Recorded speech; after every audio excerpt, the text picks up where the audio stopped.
Good evening, everybody, and certainly everybody that's checked in on this Zoom meeting this evening.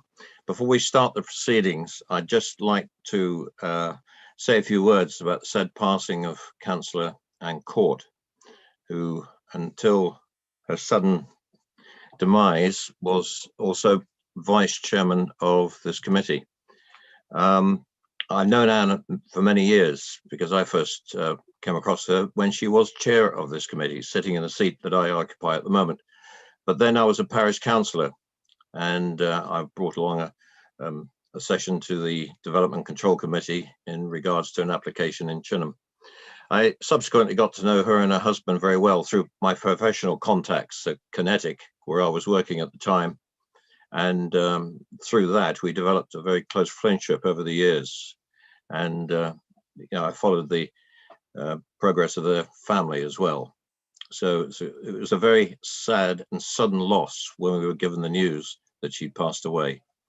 What I'd like to do, and I could go on for some time about her and her position as a councillor, especially with this committee. But what I'd like to do now is just have about a minute's silence in memory of Anne Court. And then afterwards, if anybody, and I do anticipate there might be a couple of you would like to say a few words about her, I'll give you the opportunity to do so. So I ask now for a minute's silence in memory of Anne Court.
Thank you very much. Now, would anyone like to say a few words, very short words, please? I give you the opportunity. Councillor David Leakes, followed by Andy McCormick. Thank you, Chairman. Anne joined the council at the end of the year that I got elected in May that year. I believe she may have come in when John, gosh, I forgot his name, passed away. Anyway, she was a lovely person. I was her vice chairman when she was chairman of DC. We went on a course together to Edinburgh, to a DC course, and she looked after me, made sure that I got on a plane all right, and made sure that I was looked after. In actual fact, when I got there, I think she had a downstairs room, I had an upstairs room, and she offered, and she swapped her upstairs for my downstairs. A lovely person.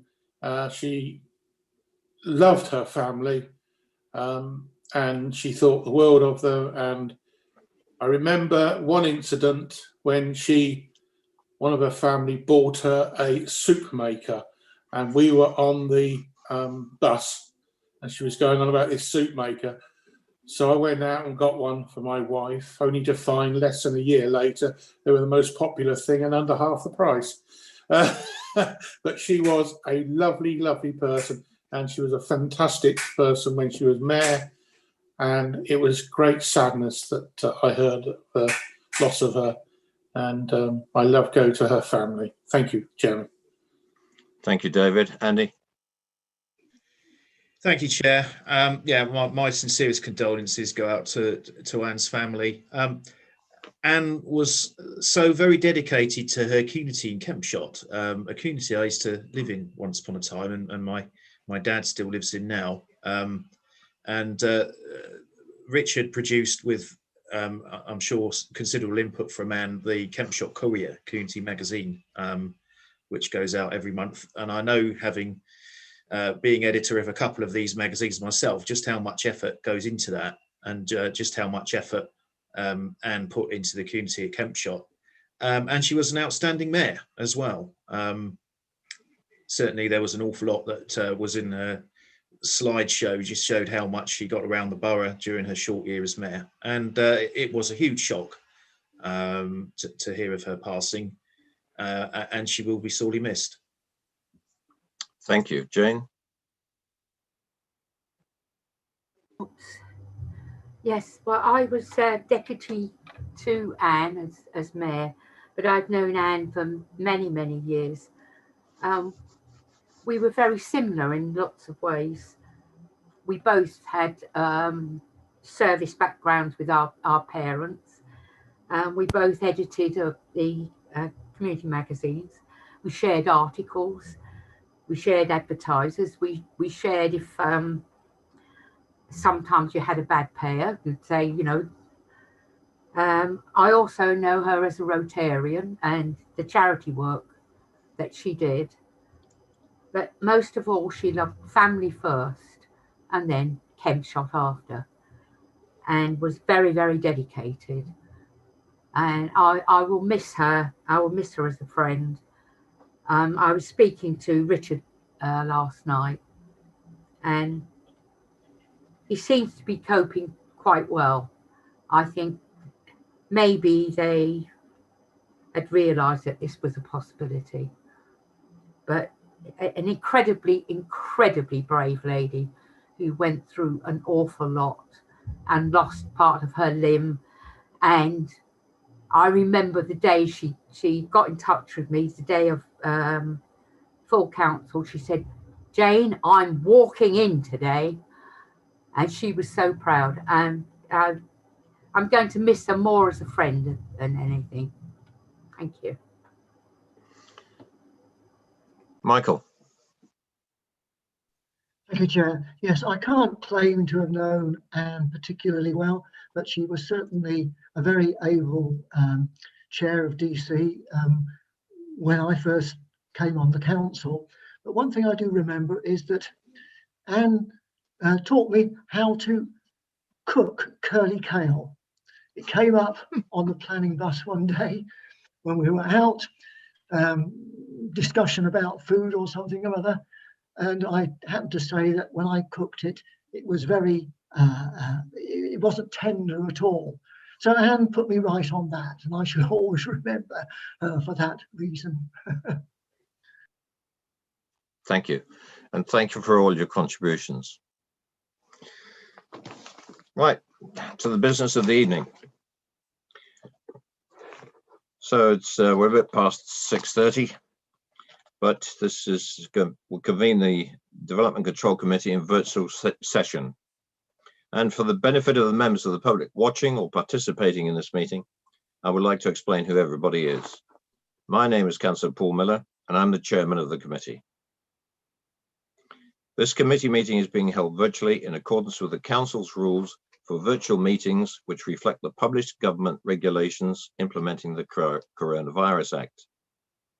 The meeting is being streamed live on YouTube and will be available to view after the meeting is finished.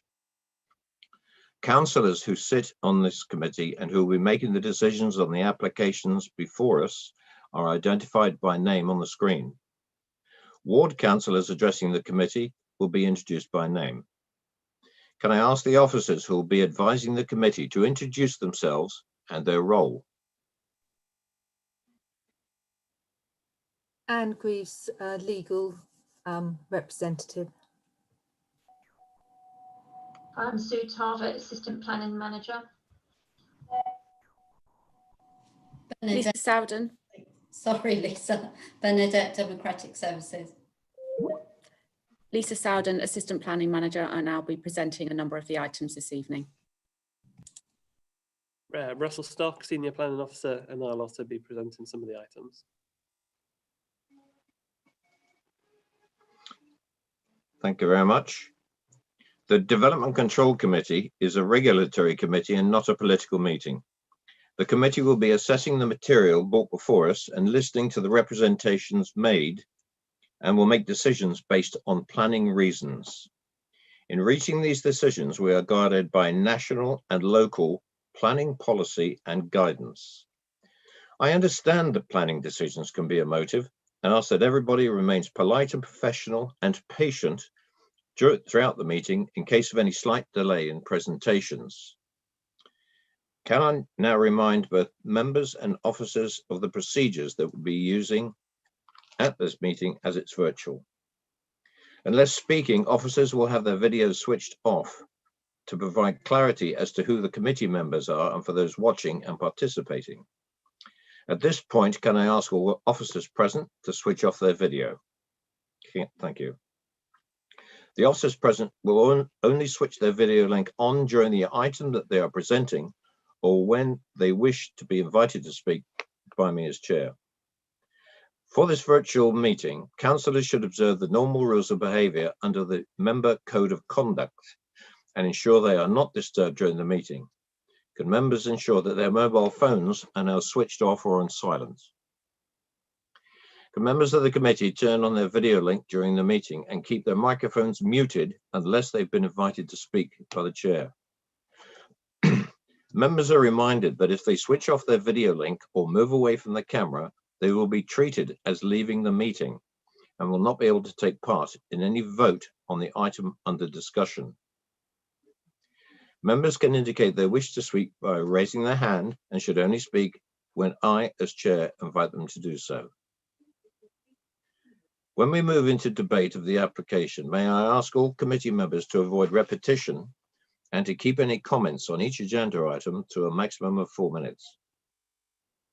As chair, I will confirm the name of any visiting speaker at the appropriate time in the agenda before they address the committee by audio link.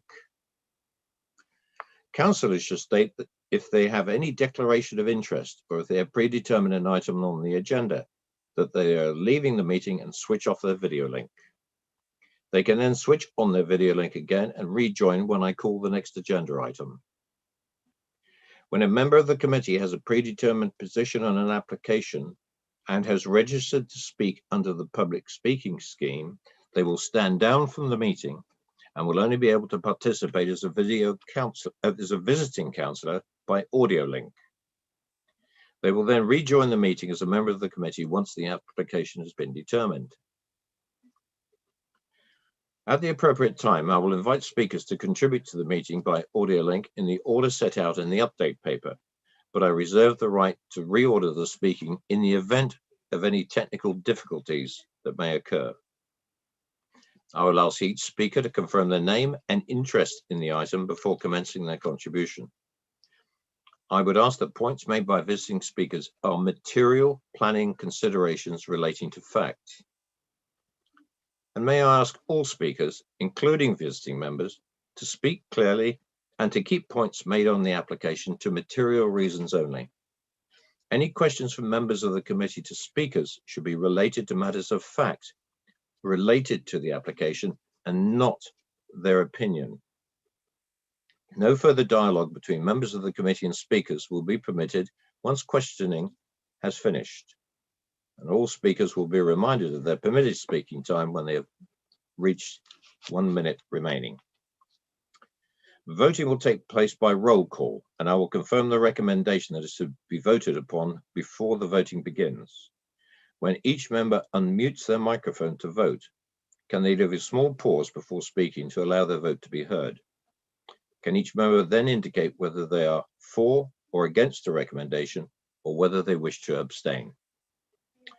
Hopefully we'll not have any IT problems, but I remind councillors that if their connection is lost, they should immediately advise the Democratic Support Officer and use their meeting link to access the meeting again.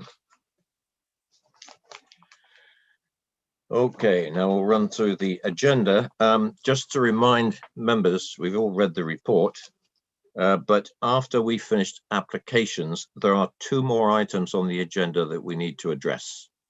So just to remind you that after agenda item number 5, we have agenda item number 6 and agenda item number 7. Apologies. Yes, Councillor George.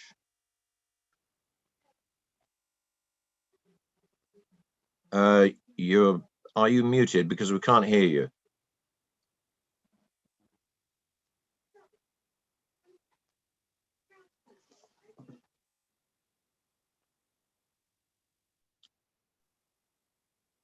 No, we can't hear you, Councillor George. Chair, Councillor George may have his volume switched down on his iPad. If you can try and turn that up, please. Thank you, Bernie.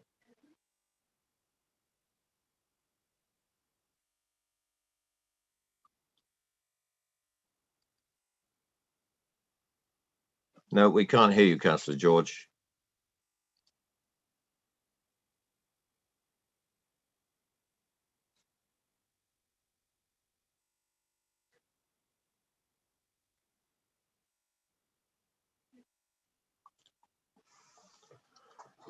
Everybody else can hear me, can't they? Yeah. No, you can't hear Councillor George. You can hear me. I can hear you, Councillor. Yeah, thank you. No, Councillor George, nobody can hear you. The best thing to do with this is leave the meeting and rejoin. We've had it happen before. Okay. Could we suggest that, Councillor George?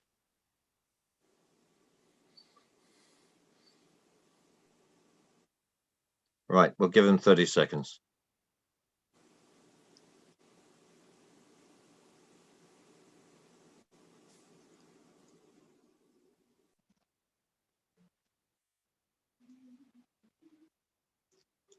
Nick, is this an iPad problem?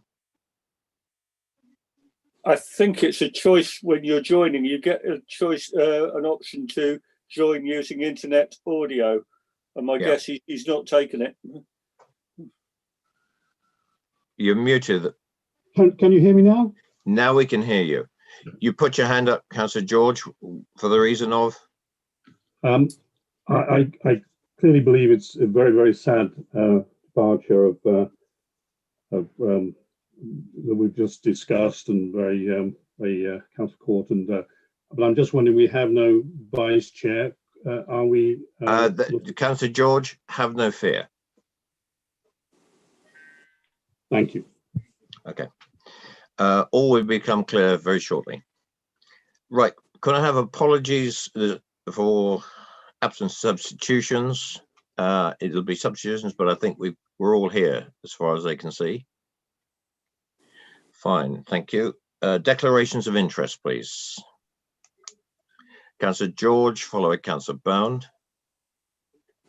Chair, I believe I have a predetermined position on item 4 and would like to speak as ward councillor, if I may. Thank you. So you will withdraw and come in as a ward councillor separately and not partake. Yeah. Councillor Bound? Likewise, Chair, but on item number 2, I have a predetermined position. That's fine. Thank you very much. Right. Urgent matters. It is self-evident that there is no vice chairman to this committee. And so for the rest of the duration of this municipal year, do I have a nomination for vice chairman of the DC committee? Councillor George. You're muted, Councillor George. Thank you, Chair. I'd like to nominate Councillor Nick Robinson for this particular post. Can I second it, Chair? Yes, thank you. Are there any other nominations? It's been proposed and seconded for Councillor Nick Robinson to be the vice chair of the DC until the end of this municipal year. I'll take a show of hands to agreement on that. Thank you very much. That's approved. Councillor Robinson, you will now act as vice chair to DC. Thank you, Chair. I will metaphorically move seats and stay socially distant. Thank you very much. Right, moving on. Minutes of the meeting held on the 11th of November 2020. Are there any comments of the minutes of that meeting as far as accuracy is concerned? If there are none, I will sign them in due time when I adjourn for a day to sign papers when we can get the opportunity to do so. Thank you. Right, item number 5, applications for planning permission. And running through the update paper, Mr. Cottrell is who I'm calling for first of all.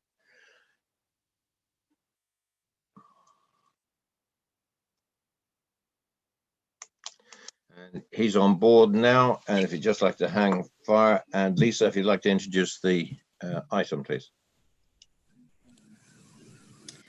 Thank you, Chair. This is a full planning application for the erection of 2 3-bed dwellings with a new access to be created onto Borkhurst Road on land adjacent to Ione and Borkhurst Road. Turning to the update paper, you'll see there is nothing further to update from that set out in the main agenda papers. The site lies outside the settlement boundary for Borkhurst. However, it does lie within a gap within linear form of development along Borkhurst Road.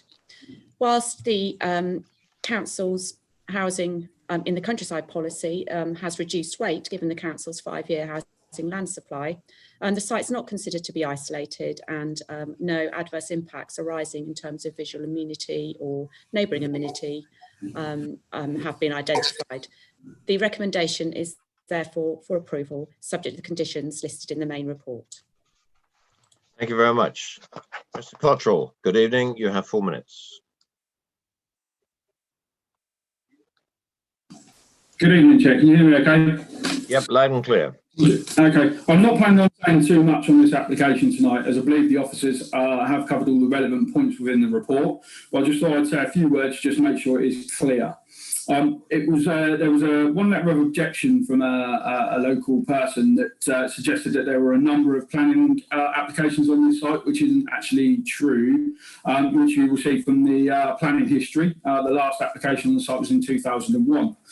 The application, as you've just heard, is for 2 dwellings. One of those dwellings might be a self-build for the applicant's family to return to the area. The reason I say might is that the family circumstances have unfortunately very recently changed. The second dwelling will be available in the open market, which obviously will help at the time with the stock in terms of the dreaded 5-year land supply. The officer has concluded that this application, as you've just heard there from Lisa, will not cause any harm to the character of the area due to its size and the design of the dwellings. These dwellings have been designed to follow the traditional kind of Tadley/Borkhurst type dwelling that is seen largely along Borkhurst Road and the surrounding area. The dwelling next door and opposite are examples of exactly that type of dwelling. The officer has also confirmed that, as you've just said there again, that this development will not cause any harm in terms of the highways, the biodiversity or the local landscape, and that the development site is not in an isolated location. And obviously, as you've just heard, it's recommended for approval, and I hope you all agree with that. I therefore ask you to approve this application in line with local and national planning policy. And for the purpose of right and proper planning, I agree to the suggested conditions. That's me. Thank you.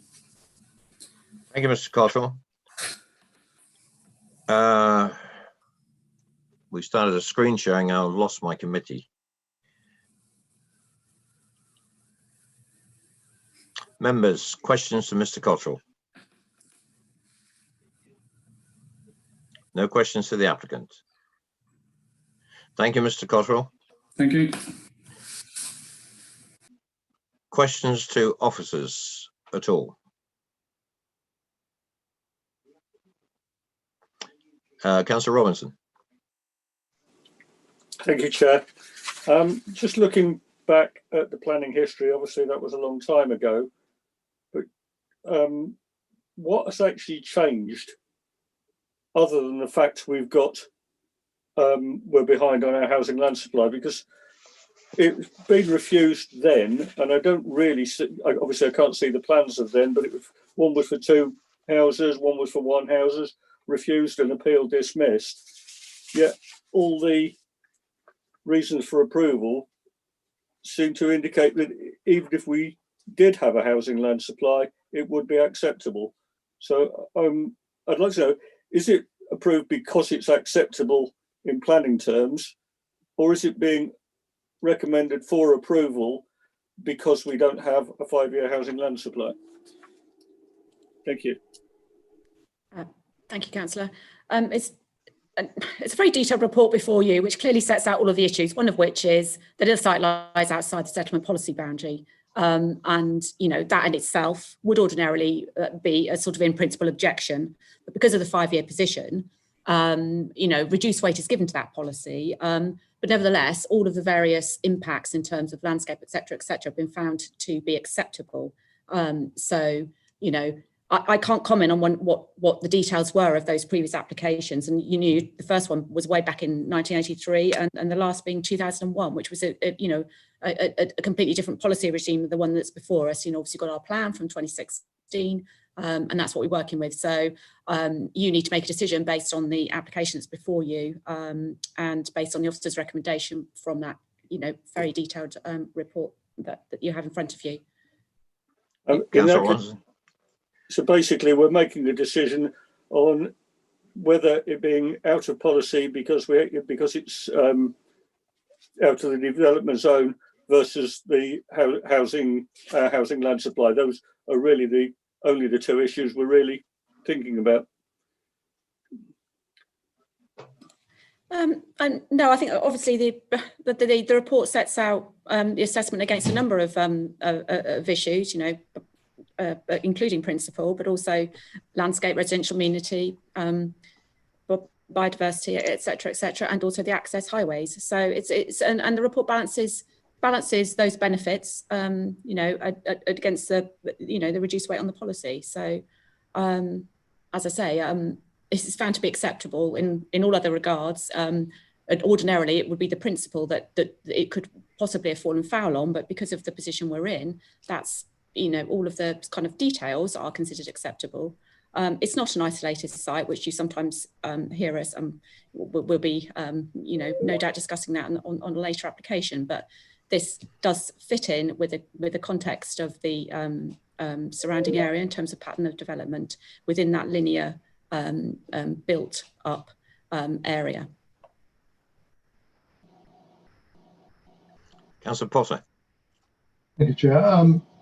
Bit of tautology perhaps, but just confirming with Lisa. I mean, I know the Borkhurst Parish Council makes the point about the application, if approved, could result in the potential loss of the strategic gap between Borkhurst and Tadley, but the way it's described in the report, the way Lisa's described, that would not be the case, would it, Lisa?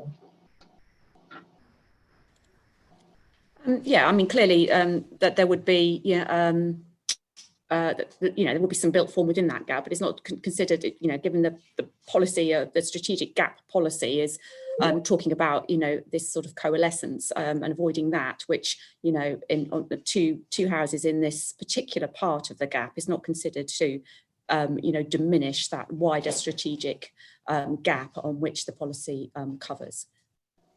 Thank you. Any debate? Oh, sorry. Before we start debate, Councillor George, question to officers. Thank you, Chair.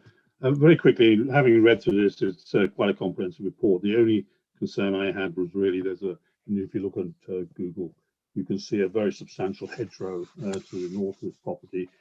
Can we be assured that hedgerow will be retained and not and be in position so we don't have overlooking or amenity problems, please?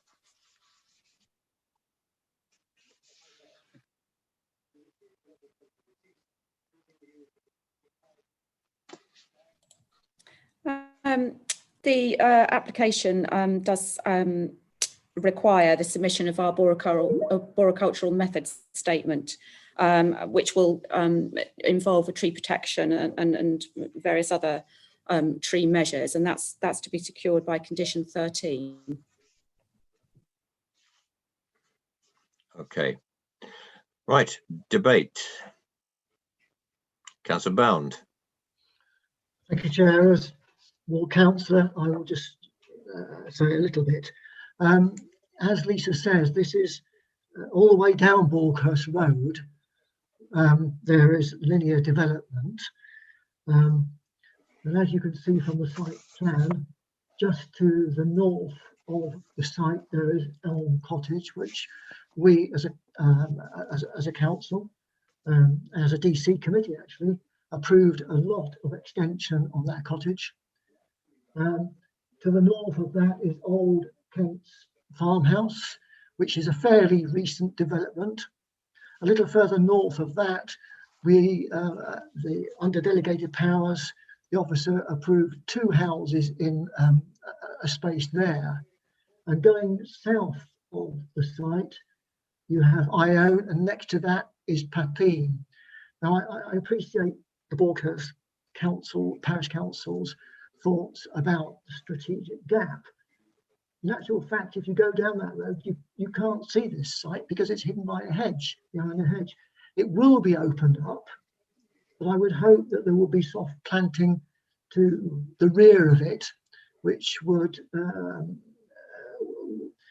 because the views through there actually are to some sort of, when I was looking the other day, some sort of slight development behind it that comes back from Elm Cottage that swings around and behind the site.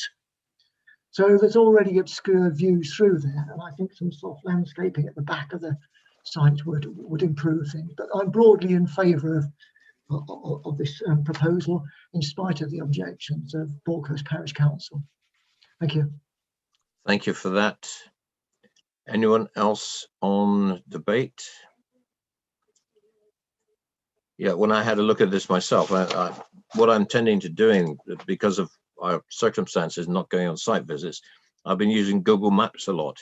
And I had a look at this strip, looking down on it to see where it fitted into the street scene, if you like, from a vertical point of view. And it is very obvious this linear development stands out vividly. And this is an obvious space in there for another development. If I've got nobody else, Councillor Leeks. If Councillor Bound wasn't going to propose it, I was happy to propose it. Okay, do I have a seconder? Councillor McCormack. It's been properly proposed and seconded for approval, and I will run through the roll call. Councillor Leeks proposed it. For Councillor Goodison. For. Councillor George. For. Councillor Frankham. For. Councillor Grant. For. Councillor McCormack. For. Councillor Bound. For. Councillor Potter. For.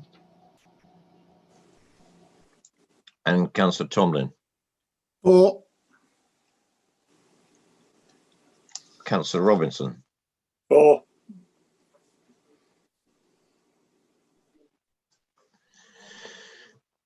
Right, that has been Brenny. I have 10 for the recommendation. Thank you. That's carried. Officers. Thank you, Chair. So the application is approved, subject to the conditions set out in the main agenda. Thank you very much. Move on to item number 2, and we have Mr. Martin, please.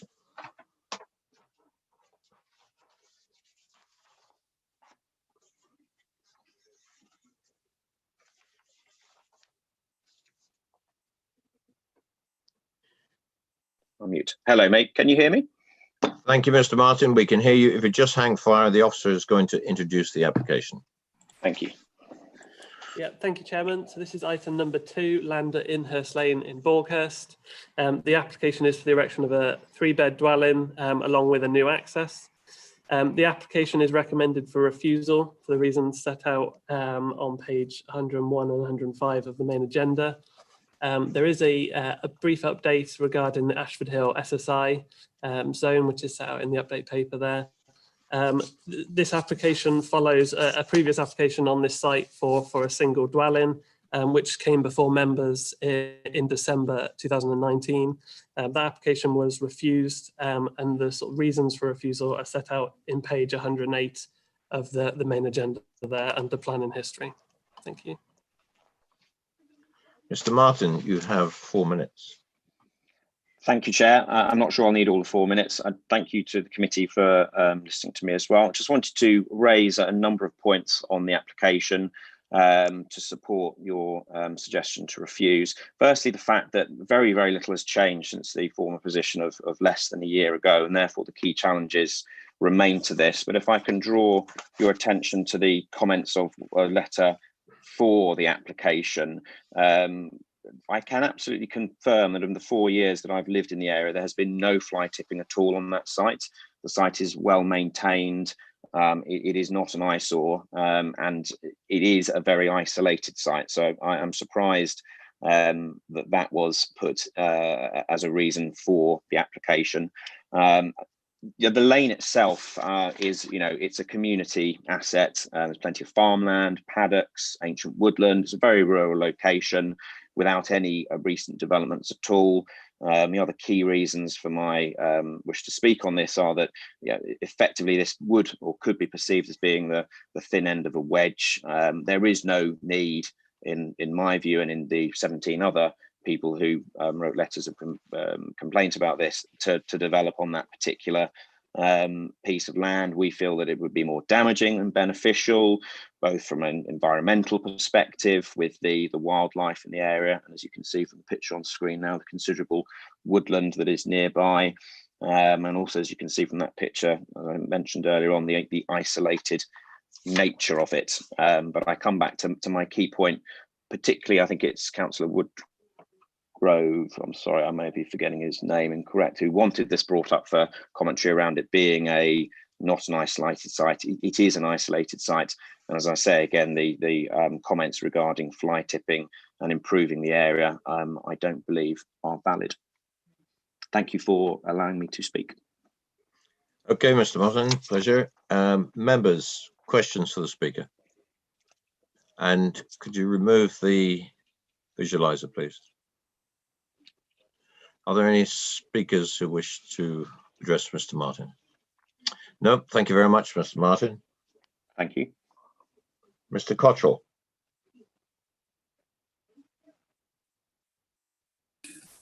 Good evening again.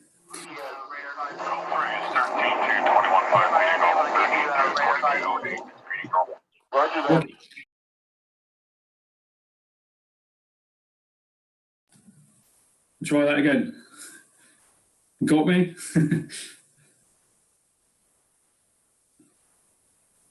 Am I good to go, Chairman? Or? Yes, you are. I apologise for that. I silenced my phone and for some reason that breaks through. Okay. No idea why. Your 4 minutes. Okay. So my client's family have owned this land way before the 1960s, where it formed part of a family farm. My client now hopes to be able to return to the village and build a home in which will accommodate their needs, both now and as they grow older. This application, as you've just heard, is obviously recommended for refusal, which I still believe is the wrong decision. The previous application that was before you, as you've just heard, was for a much larger dwelling. This has been reduced down to a chalet-style bungalow, which is also designed as an accessible bungalow in terms of having the bedrooms downstairs, and people can live downstairs should their needs become, that's what they need to do. In terms of the isolation side of things, obviously you've heard this many a time before, that the term isolation should be given its original meaning of far away from other people, dwellings and buildings. Now, you've just heard, obviously, from the objector, Mr. Martin, there, to say about how close his house is in terms of on the other side of the road. There are actually 3 other dwellings on that side of the road. And as I think I said to you last time I spoke about the application, there are a total of 14 dwellings, all within a very close proximity of this site.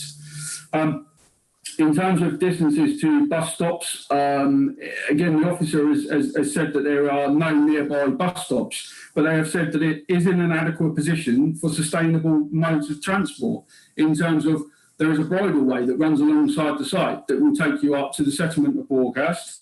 But within 600 metres of the site, there is a bus stop at the end of Stokes Lane. Within 0.6 of a mile, there are 2 bus stops. So I can't see how it can be classed as isolated. And I'd ask you just to cast your minds back to other applications where we've discussed the distances in terms of whether something is isolated or not. The last application being one of them. In terms of the roads and how people will use those roads, the officer has said that because there's no road, no footpaths and no street lighting, it would make people want to take use a car instead of walking along those roads. But again, that lane is used by walkers, which would suggest that actually people are prepared to walk a short distance to a bus stop, which again just makes me go back to saying it can't be, in my eyes, it cannot be an isolated location, which is obviously one of the reasons why Councillor Lovegrove brought this application forward. In terms of the adjacent woodland and the 20-metre buffer, you've just heard obviously about the environmental impacts that may or may not cause. Now, we've had the arborologist reports and the biodiversity reports that have been produced. They weren't produced last time. Now, they've been produced that show that there is no harm to either of those items. It's been accepted by the relevant teams, obviously at the council, but the officer has taken a different view. So I'll just ask you to just take on board the no objection advice from the relevant teams within the council. In terms of the urbanisation and the visual amenities, again, there are obviously dwellings that are located along Inhurst Lane, and as I said, there's the 3 houses that are opposite. So in terms you have just under 1 minute. No problem. So in terms of the actual visualisation or urbanisation of the area, again, because there are dwellings in close proximity, I can't see how this can be cause detrimental harm sufficient to warrant refusal. Lastly, in terms of the visibility display distances and the highways concerns that were brought up there, the road is straight, as you've seen from the visualisations that were there. It's an open fronted site in terms of, we have lots of ability to show 140 metres in either direction, which is what is required from a highways point of view. And that can be conditioned, I believe, as a suitable condition to demonstrate that prior to commencement. I would just ask you to, look at this on its own merits, and allow the family the opportunity to put up a family home in this area. Thank you. Thank you very much. Members, any questions for the speaker? No, Mr. Cottrell, thank you very much. Thank you very much.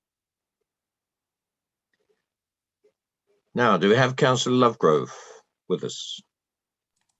No, Chair, he hasn't come into the meeting, unfortunately, but Councillor Bound will be your next visiting speaker. Thank you. Councillor Bound, ward member.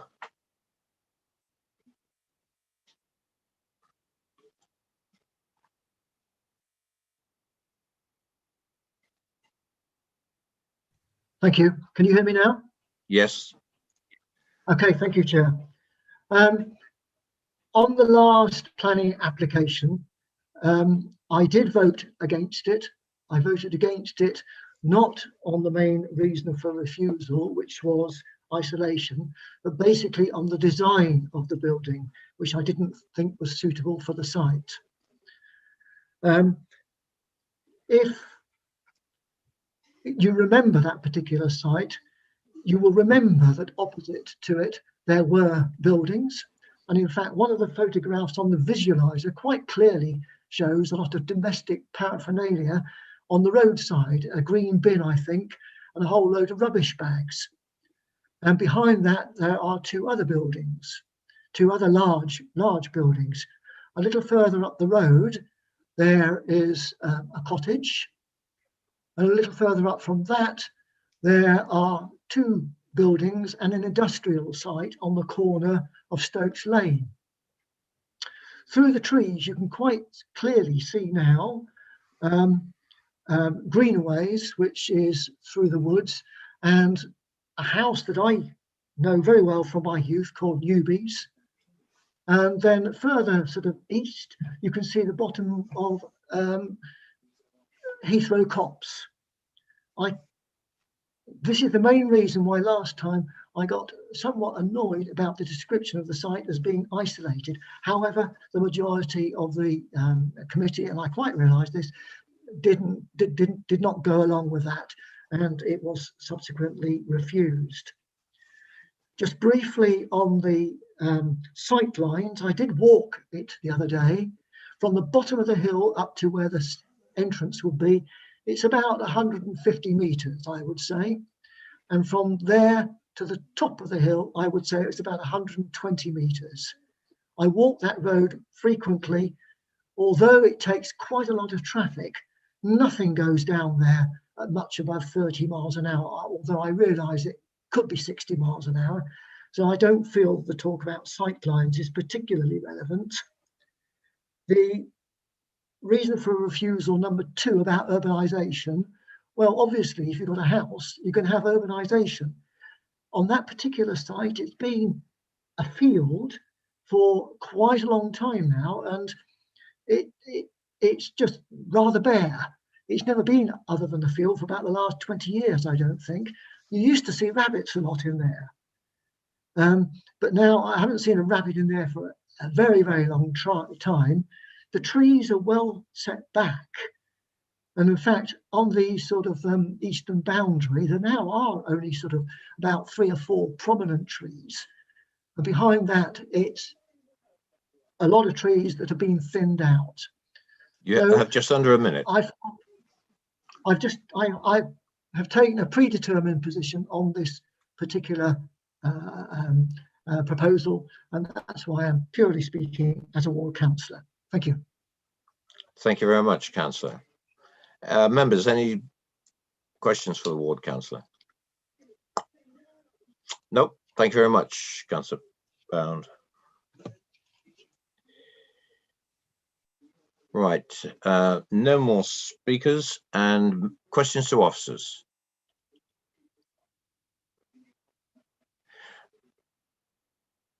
No questions to Councillor Tomlin. Thank you, Chair. Yeah, the question I've got in recommendation refusal number 5, it talks about impact on the woodland and such like, but the person speaking on behalf of the applicant said that information had been given, and I think we read further on that the biodiversity and the tree roots and everything are protected. So the question to the officer, is that still valid given the latest information? Yeah, thank you, Chairman. Yeah, so an ecological appraisal has been submitted with the application. The broad contents of it are considered acceptable. Reason for refusal 5 relates to the requirements of the Landscape Biodiversity and Trees SPD, which sets out that development should have a buffer of at least 20 metres. The development in this case doesn't accord with that, and therefore it's contrary to that SPD requirement. Okay, thank you. Any more questions for the officers? I'll just kick off any debate then. Thank you very much, Russell. I remember this site only too well from last year. I think those of us that were on the viewing panel do so. And I remember the debate afterwards, and it focused on that. A lot of focus was put on that reason for refusal in the application tonight, number 5. I noticed that it's brought forward a little bit, but it was almost, it would have to be a tiny building to actually qualify for that 20 metres, I think. It was the general feeling. The discussion we had then, I personally felt that it was all cogent. We had an appraisal of the site, and when we came back and discussed it in committee, all those points were considered at the time. And I think, like Councillor Tomlin, that one still sticks in my mind, number 5, from the previous committee report. I just thought I'd like to add that to give an inclusive sort of where I see it from last year. Anybody else for debate? Any contributions? Councillor Potter? I mean, just first of all, thank you, Chair. I mean, just first of all, I wonder whether we could have what we had up originally was the picture of the site itself, you know, from our offices. I was just a little confused about the comments you were making there, the dimensions in question, really. And I must admit that I was very unsure last time in terms of my decision. I have to admit that, really, in regard to the decision we finally took on it, really. In terms of this 20 meters of the adjacent woodland, in terms of the woodland, looking at that we have in front of us, where are we talking about for that then?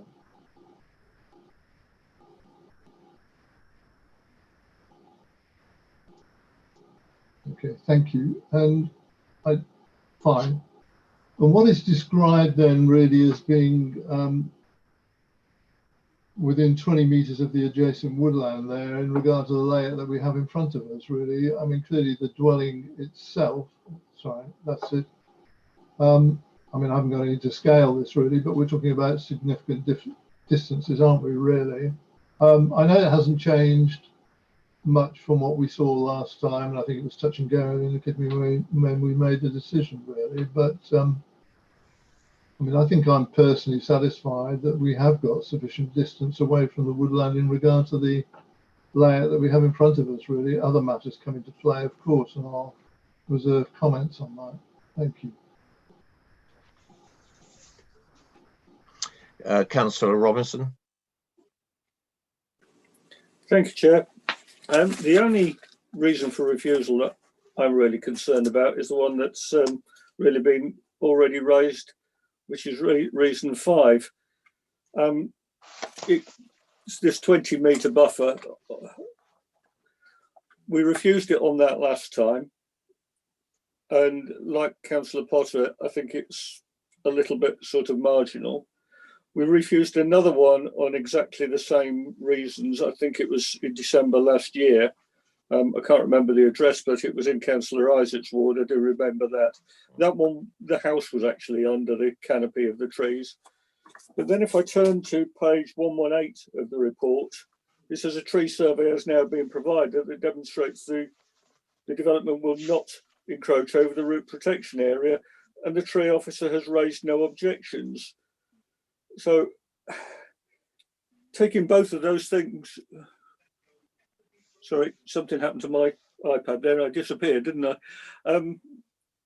Taking both of those things into account, I'm sort of a little bit mystified as to quite where we go from there, but I'd like to hear what other people say. Thank you.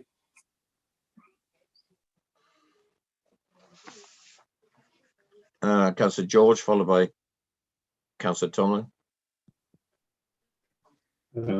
Thank you, Chair. I think my view on this is very, very simple, actually, is going back. I recall the site extremely well. I remember many of the arguments and everything else. And yes, they reduced the size of the, and presumably a little bit the location of the dwelling, but that wasn't really a consideration at that time that was concerning us. I don't think it was all the other matters. And I really struggled to find out what was actually changed considerably since that time, frankly. And so my view is, frankly, I can't see why we should really change the officer's recommendation at this stage. Thank you.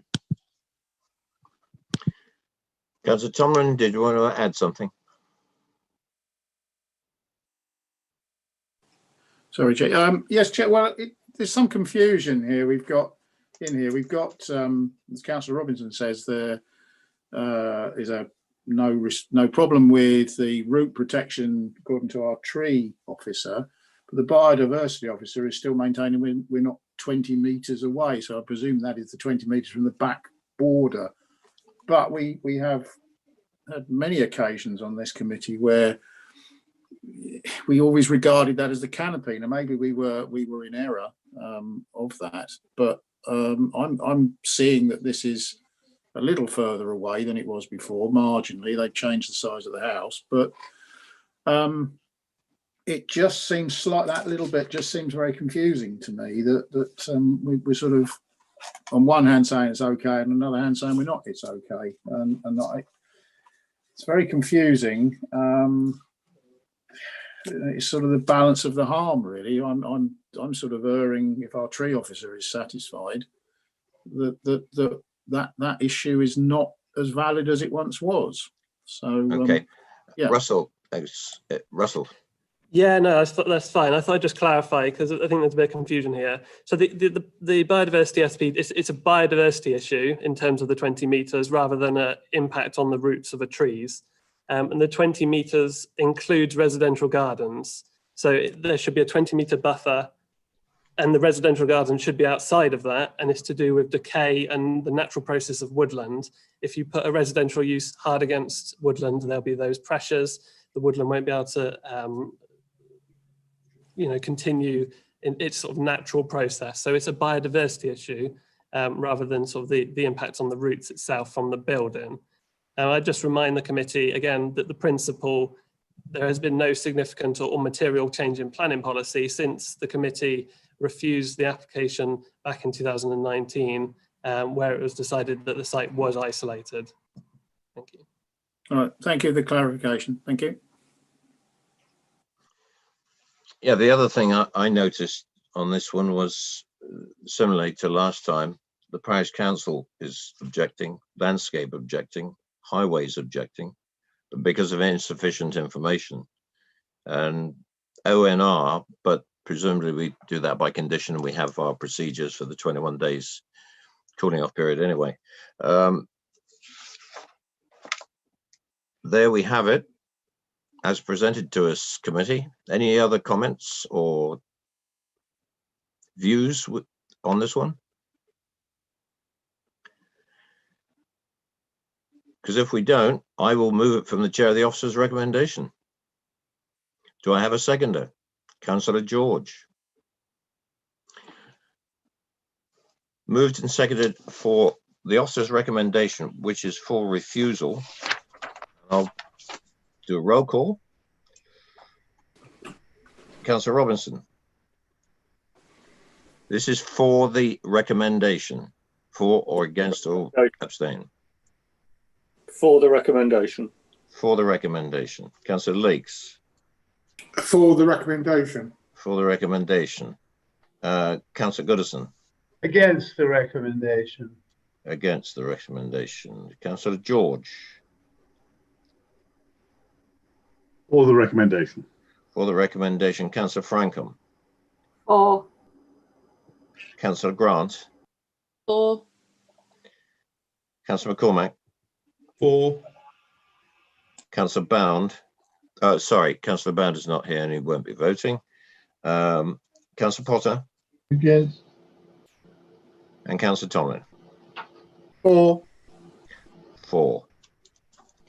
Bernie.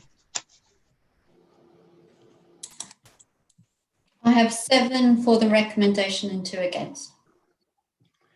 Then the recommendation is carried. Officers.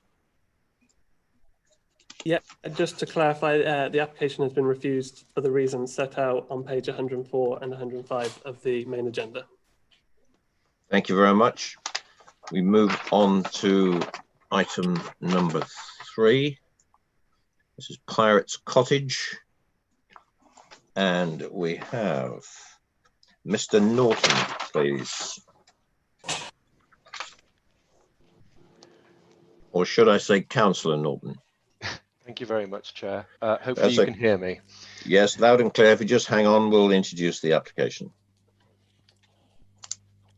Thank you, Chair. This is a technical details consent application for the demolition of existing garage and glass house and its replacement with a single dwelling following the grant of a permission in principle, which went before this committee last year, I think almost a year to the day. As members know, permission in principle is kind of one half of a planning permission, and it can only become a whole planning permission once a technical details consent has been submitted. The permission in principle that was granted was given a very short duration of only 1 year in which the TDC should be submitted. And this was on the basis of the site falling outside a settlement policy boundary and the council's housing land supply position. As I said, the proposal is for a single dwelling. It's to be 2-storey and with 3 beds, detached and located to the rear of Pirates Cottage, with access via the existing access that you can see before you there in the photograph, which serves Pirates Cottage as well. I'll draw members' attention to the update sheet, and you will see that we've had an additional plan which has been submitted, and that just gives a section of the dwelling, kind of cross section through, showing the height of the roof lights in relation to a sort of average 1.8 metre person. I'm less than average, being small. You will note from the agenda that have been a significant number of objections from local residents and the parish council. However, on the basis of the permission in principle, granting the principle of a single dwelling being appropriate in this location, and having regard to the design that's before us tonight, officers have set out in detail in the report, weighing up the benefits of the application and falling down the side of a recommendation for approval with the various conditions listed in the agenda. Thank you. Thank you, Lisa. Right, Councillor Norton, you have 4 minutes. Thank you very much, Chair, and thank you to the committee for giving me the opportunity. So I think we, as a parish council, acknowledge the planning in principle that has been approved for a single dwelling. I think the issue that the parish council has predominantly is the fact that a 2-storey dwelling has been proposed for the site. We feel that in line with the officer's report and policy EM10, it actually would overlook a number of neighbouring properties, which would actually have an impact on the street scene and the visual attractiveness of the site. It would be completely visible, and like I said, would be overlooking a number of properties both behind and in front of it. The officer also makes reference to the shape of the site and the size of the site and the size of the building therein in the plan. Our view would be very much along the lines of having been on the site myself, not directly, but being familiar with the site. The shape of the site, it is irregular as the officer outlines, but it really isn't the size and an area that would be of a usable dimension for the size of the property that's been proposed. In addition, obviously, as you've seen in some of the drawings for the plan, it does overlap a number of the tree roots, and we would expect significant impact on the trees and hedging around it, including the removal of some of the hedges as well. Again, the parish council would be concerned by both of those instances. Further, there is concern about the dimensions of the drive, being it, I think it is narrow for a single dwelling. If you had another 2 dwellings in there, then it would be extremely narrow, certainly with regards to any service vehicles such as oil delivery for oil central heating, any fire appliances that may need to go down, or ambulances that would need to go down is another concern. The height change of 90 centimetres we would see as being insufficient to really impact on the adjoining and neighbouring properties. I'm not sure whether the officer or any members of the committee have actually been on site to actually consider that themselves, but that would certainly be the parish council's view. With regards to the highways and parking, policy CN9, which is outlined in the officer's report as well, about provision of safe and suitable and convenient access for all users. Again, I think the parish council would disagree with that assessment that it would be convenient or safe for vehicles, given the narrowness and the sharp bend in the track in question. Certainly, whilst any building works were going on, that would be impactful for the neighbouring properties as well, and there would be impact on any drivers emerging onto the road, which is Tubbs Lane. For those who know Highclere, I think that would be a concern as well. You've got just over half a minute. Yep, I am actually going to finish there, but the parish council's view is that the site is inappropriate for a 2-storey dwelling, and I will stop there. Thank you. Thank you very much, Councillor. Members, questions to the parish council? No questions. Thank you, Councillor Norton. Thank you. And Ms. Cutts, please.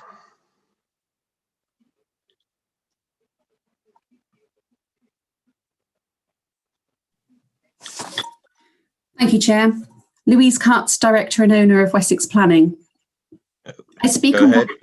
Yes, you've got 4 minutes. Thank you. I speak on behalf of numbers 2, 3, 4 and 5, Four Oaks, in opposition to the application.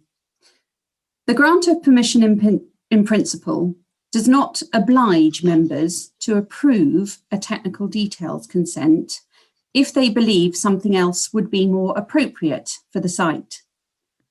Neither should members feel pressured to approve the technical details consent simply because the deadline for such draws near. If members believe that something better could be achieved on this site, for instance, a single-storey dwelling, the planning history of this site would still allow members to consider such an application in the future. The pressure to provide a recommendation before permission in principle expires has resulted in a compromise in terms of design, and indeed a compromise for any future occupier. My client's main objections have been summarised in your report.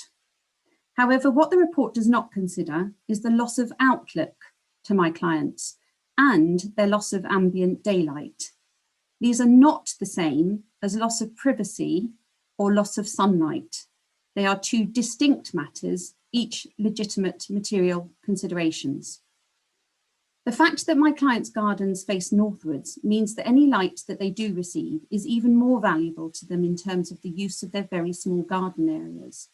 To have a 2-storey dwelling looming up in your direct field of view, so close to your rear boundary where once there were shrubs and trees, is oppressive. The enclosure and sense of confinement, where once the outlook was open, is unduly intrusive. This impact would harm the living conditions of my clients, particularly at number 2, Four Oaks. The overlooking and loss of privacy to 4 and 5, Four Oaks, is also notable. In attempting to resolve the privacy issues for number 2, Four Oak, a window has been included on the east elevation. As the only window to a bedroom, the future occupiers would be in a direct line of sight to my clients' small gardens. My clients cannot hide from this direct field of view, and the window cannot be obscure glazed or repositioned. Despite 2 requests, no visit has been made to my client's property since the rear boundary hedge was cut down from almost 7 metres to 2 metres in height. My client cannot understand how a safe decision can be made without understanding the current living conditions of neighbours. Reliance on a site visit carried out 2 years ago when the boundary hedge was approximately 7 metres high seems inappropriate. My client has asked me to formally invite the committee to view the site from their side of the boundary and would like that offer noted in the minutes, if possible. You have 45 seconds. Thank you, Chair. In conclusion, my client's concerns are valid, but they've not been addressed sufficiently. The new house shouts of an overly compromised design, which is always indicative of too large a dwelling in too small a plot. If the dwelling were reduced to a single storey, the above issues may stand some chance of resolution. Thank you. Thank you very much. I'll just make something clear to you that we haven't been doing site visits ever since the initial lockdown because of the arrangements of a small, the only arrangements we've had for years is a small bus, and we could not comply with any of the COVID regulations. If individual councillors want to pay a visit to these sites, they're free to do so. But it will be, I think, realistically, quite some time before any site visits are conducted by the Development Control Committee, certainly in the foreseeable future. And if you want an estimate, probably next summer. But be that as it may, Members, questions to the speaker?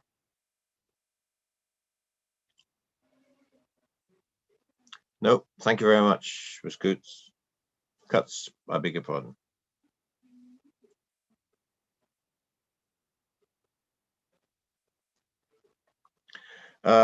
Could I ask Mr. Pettit, please? Thank you, Chairman. Can you hear me? Loud and clear. You have 4 minutes, sir. My name is Mark Pettit, and I prepared this planning application. The application is recommended for approval, and we fully support this recommendation. This application is seeking technical details consent with respect to a single dwelling at Pirates Cottage in Highclere. The principle of a new house in this location has already been established following the corresponding commission being granted at DTC last December. The proposals are considered to respond successfully to the constraints of the site. Over the course of the last 5 to 6 months, we have worked with the planning officer to address concerns expressed during the course of the application. What is being presented as part of this application is a modest 3-bedroom property that will occupy part of the site where there is already an existing building. Its proportions are not considered significant. In a property that will sit comfortably in this part of the village, amongst other similar sized houses in similar sized plots. We've given careful consideration to the internal layout of the building and the positioning of windows and roof lights to ensure that the amenity of neighbouring residents is not adversely affected by the proposals. In the course of the application, we dropped the height of the house and reorganised the fenestration so that the only first floor openings at the back of the property are 2 small roof lights serving an ensuite and bathroom. To further demonstrate that the proposals would not adversely affect the neighbours, we had a number of shading diagrams prepared. These showed that the degree of overshadowing on the property surrounding the site would be minimal. Also, at the request of the planning officer, we had a section prepared, which demonstrates that there would not be any direct overlooking into neighbouring properties to the southwest. We hope members appreciate the efforts that have been made to ensure that the proposed dwelling will not appear cramped, overbearing, or result in any significant loss of light or privacy to the neighbours. Please also note that should planning permission be granted, then a condition would be attached to the decision which prevents any additional openings from being inserted at first floor level or southwestern elevation without the benefit of planning permission. Now, members will note that we are proposing a new native species hedgerow along the southwestern boundary of the site. The intention being to move away from the existing Leylandii hedge, as they are sometimes considered neighbourly, and instead provide a wildlife-rich hedgerow that would add to the biodiversity interest of the area. Indeed, our detailed landscape scheme has endeavoured to create a setting for the new dwelling, sympathetic to the neighbouring properties. This includes retaining all the trees along the northeastern boundary of the site, and the establishment of a small area of hazel coppice to the southwest. This is a scheme that will conserve the character of the AO and B, and any further details in respect of hard and soft landscaping can be secured by way of suggested conditions 4, 5, and 6. If the applicant has no objection to these conditions or any of the other conditions suggested in the committee report, including those related to use of appropriate materials, water efficiency, tree protection, and electric vehicle charging provision. There are no technical reasons why this application should not be approved. The Highways Authority have raised no objection to the proposals, likewise biodiversity and trees. With regards to the latter, members will note that the proposed dwelling has been positioned a sufficient distance away from the trees to the northeast to ensure that no tree removal is required to facilitate this development. Indeed, the degree of encroachment into root protection areas is very small, justified accordingly in the arboricultural impact assessment submitted as part of this application. You have just under half a minute. In summary, the site is considered to be an appropriate location for a single dwelling, as confirmed already by the grant of permission last year. Every effort has been made to ensure that the new house is sensitively designed, makes a positive contribution to the village, not compromise the wider AO and B. The amenity of neighbouring residents will not be adversely affected, and the new dwelling will sit comfortably in its top. We therefore respectfully request that technical details consent be granted accordingly in line with your recommendation. Thank you. Thank you, Mr. Pettit. The sound quality was a little iffy on your delivery. I think most of us got the points you were trying to get across. I'm getting nods from the members of the committee, but just to advise you, if you do a playback on it, you'll hear that it's a bit up and down. Members, any questions to the applicant? No questions to the applicant. Thank you very much, Mr. Pettit. Questions to officers? Councillor Robinson. Thank you, Chair. On page 141, we've got the block plan. And between Pirates Cottage and the new cottage, there's a very large shallow U being drawn in, which doesn't appear to relate to any property at all. And it's not shown on the location plan on page 140. Could you just tell us what that is? What is that land bit that's enclosed in that shallow U? I think it's the actual curtilage and residential amenity area for Pirates Cottage itself. So the amenity area for the proposed dwelling would lie further beyond. So that U-shaped area is to the garden area for Pirates Cottage. Okay, any more questions to officers? Councillor George, followed by Councillor Tomlin. Thank you, Chair. I remember this site very well. In fact, I think it was visited just after the previous application last year. I know at the time we were looking at particularly these very large dominant trees which are along the boundary there. I noticed in the under the section trees on 133, the officers are basically saying that subject to information of an arboricultural method statement, there are no objections. I'm just interested, looking at the usual rule of thumb, the roots extend as far as the canopy and what have you. Admittedly, the house is in a location which is basically, probably one of the best, so it doesn't affect the tree roots. But as was stated, there will probably be some impact on the roots. Are we sure that fundamentally there's a method statement that can protect these trees? Given the location of the house and the trees and what have you, are we sure that can actually be done, and that they won't compromise, this construction won't compromise those trees? So I remember they're magnificent trees in very good condition. Well, obviously I have to go on the advice that the tree officer has given me, and they've advised that subject to the works of protective measures as per condition 9, works of protective measures including fencing, ground protection, supervision, working procedures and special engineering solutions as set out in that arboricultural impact assessment and arboricultural method statement, to ensure that the measures are taken to protect those trees. So the advice, which I can only relay to you, is that the tree officers advise that with that condition, making specific reference to the details contained within that report, if works are carried out to that, then they've advised that no objection on tree grounds. Thank you. Councillor Tomlin.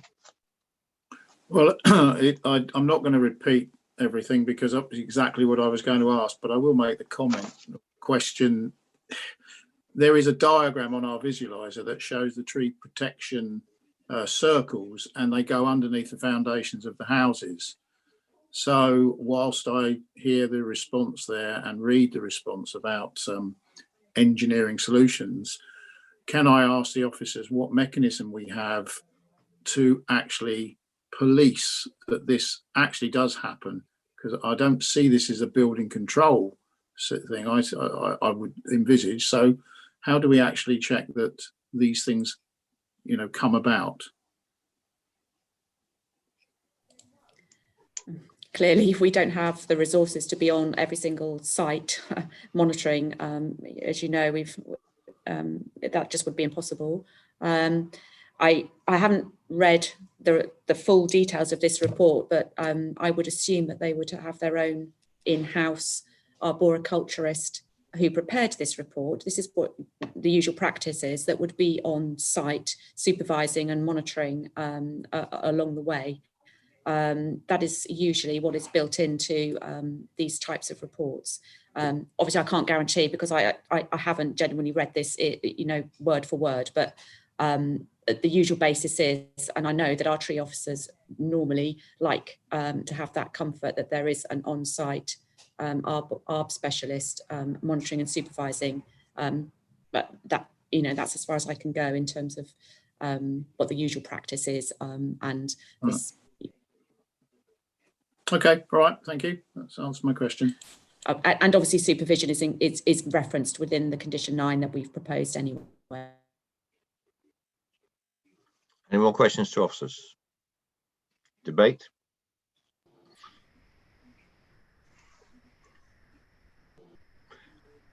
Councillor Potter, followed by Councillor Robinson. Well, I think we all remember our site visit some little time ago. And to be frank, we all expressed some reservations about what we saw. But clearly at that stage, in terms of the PIP, our analysis was fairly limited in the sense that, you know, putting it on the line, could this piece of land sustain a dwelling, really? That's about what it is at the time when you go through the PIP application process, really. But I think we're all a bit concerned about what might appear. I understand, of course, the reservations which have been expressed by those who are objecting to this, and in many ways it is a most peculiar site, is it not, really, and the sort of triangular shape. And to be frank, if there were more of the garden of Pirates Cottage available, it would perhaps make it more manageable as a building site. But anyway, that's not available to us, so we judge it on what we have in front of us. But the simple fact is, looking at the report, looking at the analysis made by officers, there is nothing, in my view, sorry, in planning regulation terms and planning law terms, that would make me persuaded that we should reject this application, and I accept the officer's recommendation. I would propose that if you need a proposal, Chair. Okay, Councillor Robinson first, then. Thank you, Chair. Like Councillor Potter, I remember the site well. It was probably one of the last viewing panels we did. The house is relatively small, and the garden, if you actually look at it on plot, whilst it's an odd shape, it's actually bigger than the gardens on Four Oaks. So the only real issue, as far as I'm concerned, is this one of overlooking from the third bedroom. And yes, you could stand at that window and look out of it and look over somebody's back garden, but equally the other houses on Four Oaks could stand at their bedroom windows and look over that garden. So I don't think, you know, they haven't got total privacy now. They won't have total privacy when this is built. I support Councillor Potter's motions and happy to second it. Thank you. Any other contributions? Councillor Potter, before we go any further, and your reason for, well, just a proposer to approve the officer's recommendation? Yeah, nothing more complicated, Chair. I mean, the report is sound, and I support the analysis made by the officer. Right, so that's a proposal, and Councillor Robinson will second it, yes? Fine. Proposed and seconded for approval. I'll call the roll. Councillor Robinson. For. Councillor Leeks. For. Councillor Goodison. For. Councillor George. For. Councillor Frankham. Against. Councillor Grant. For. Councillor McCormick. For. Councillor Bound. For. Councillor Potter. For. Councillor Tomlin. For. Bernie. I have 9 for the recommendation, 1 against. Thank you. And officers?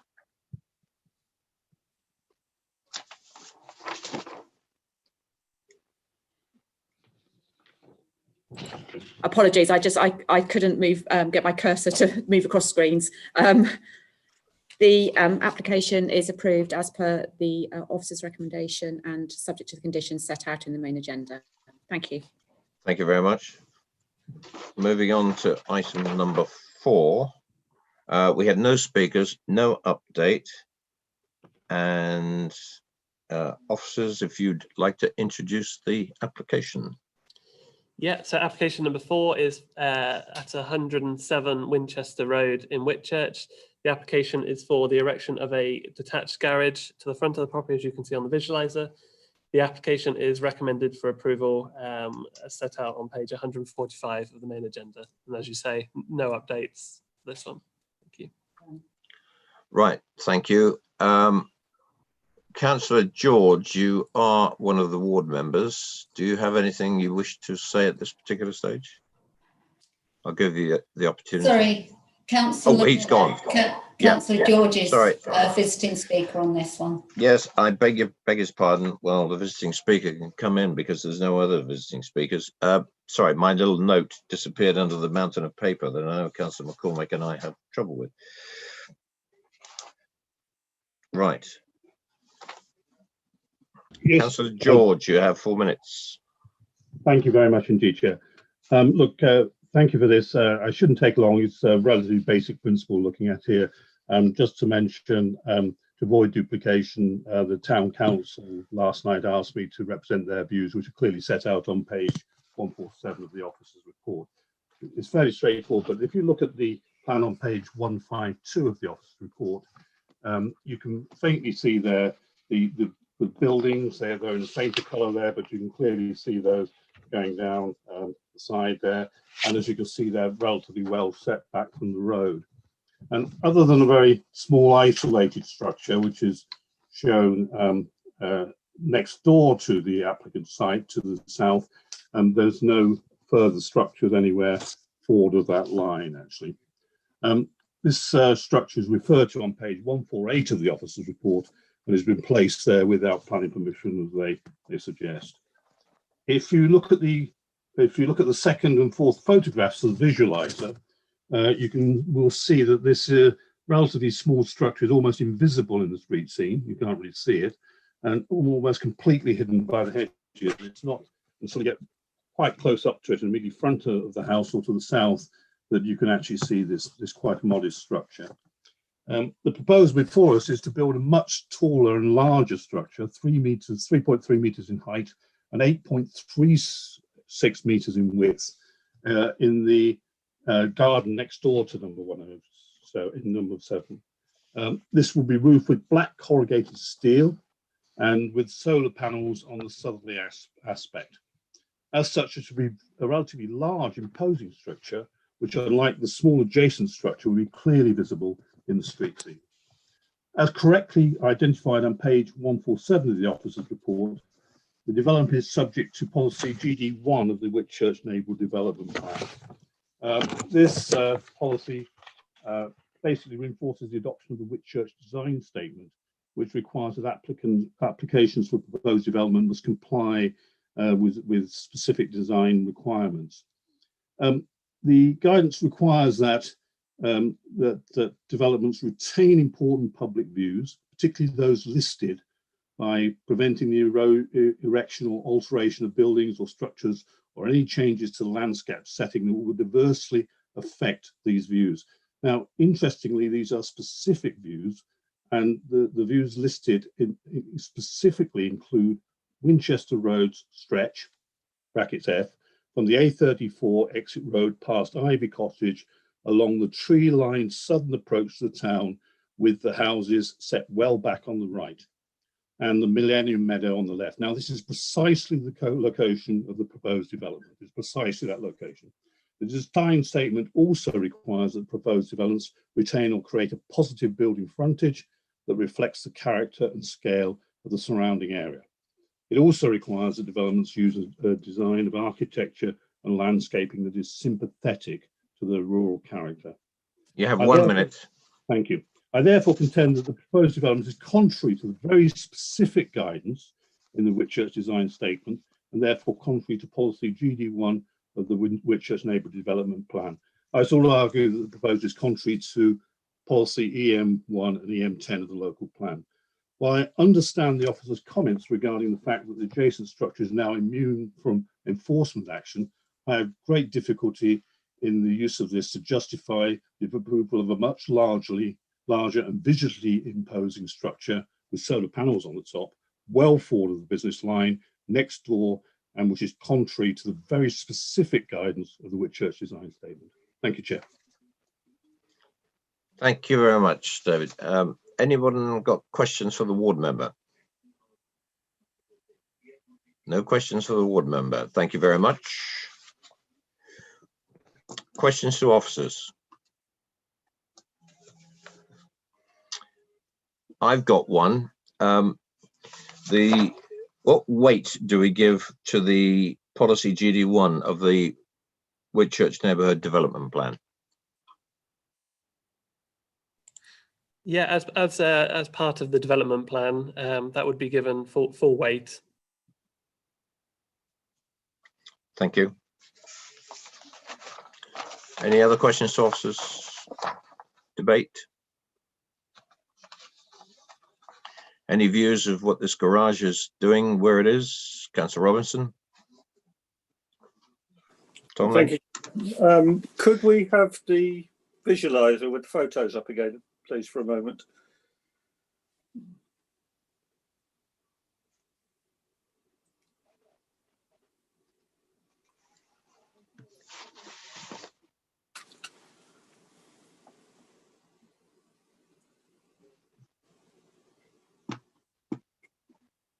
Wonderful, thank you.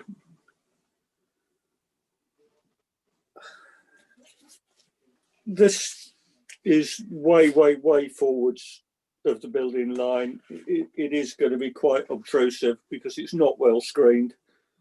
I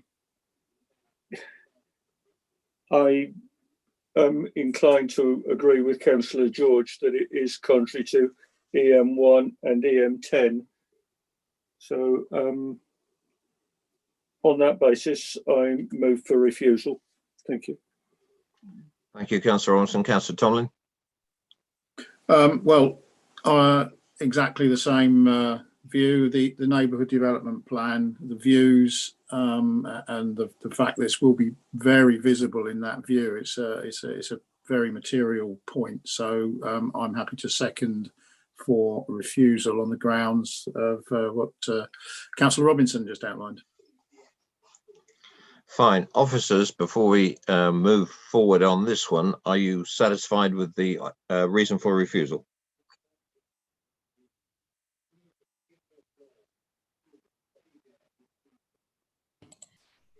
Yes, councillors, I think that the concerns that have been raised relate to visual impact, given the size, scale, design and forward location of the building, and the specific policies that Councillor George mentioned would be ones that we could link to that.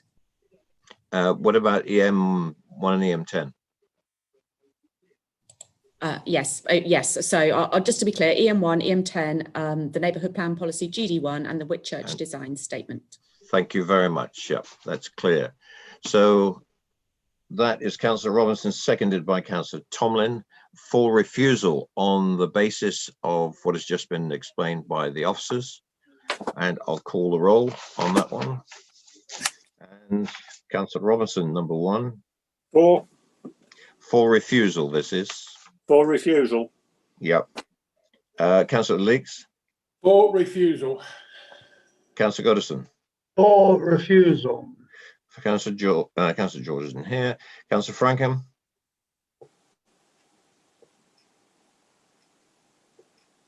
Councillor Frankham. You're muted, Councillor Frankham.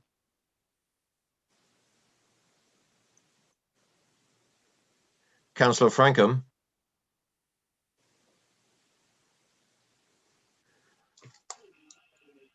I'm getting no response from Councillor Frankham. I agree with the other councillors. So that I'm asking for a vote for refusal of this application. Yes. That it has been moved and seconded. Right. I'm asking for your vote, please. Right. Against. For refusal. You're against refusal. Against the right? officers and for the refusal. Ah, thank you very much. You're for the refusal. Councillor Grant. For refusal. Thank you. Councillor McCormick. Against. Against. Councillor Bound. For. Councillor Potter. For refusal. Thank you. Councillor Tomlin. For refusal. For refusal. Thank you. Bernie. For the refusal. I have 8 and 1 against. Officers, and you want to, yeah, go ahead. Yeah, so the application has been refused on visual impact grounds, including contrary to policy EM1, EM10, and the neighbourhood plan GD1, and the forward location of the building and the building line. So yeah, refusal. Right, thank you very much. Members, we've arrived at 8 o'clock. Does anybody require a quick break? Otherwise, we'll press on and I'll do another suggestion at 8:30. Right, no other comment. We'll crack on and we'll move on to item number 5. And Mr. Webb, please, or Councillor Webb. Press Councillor.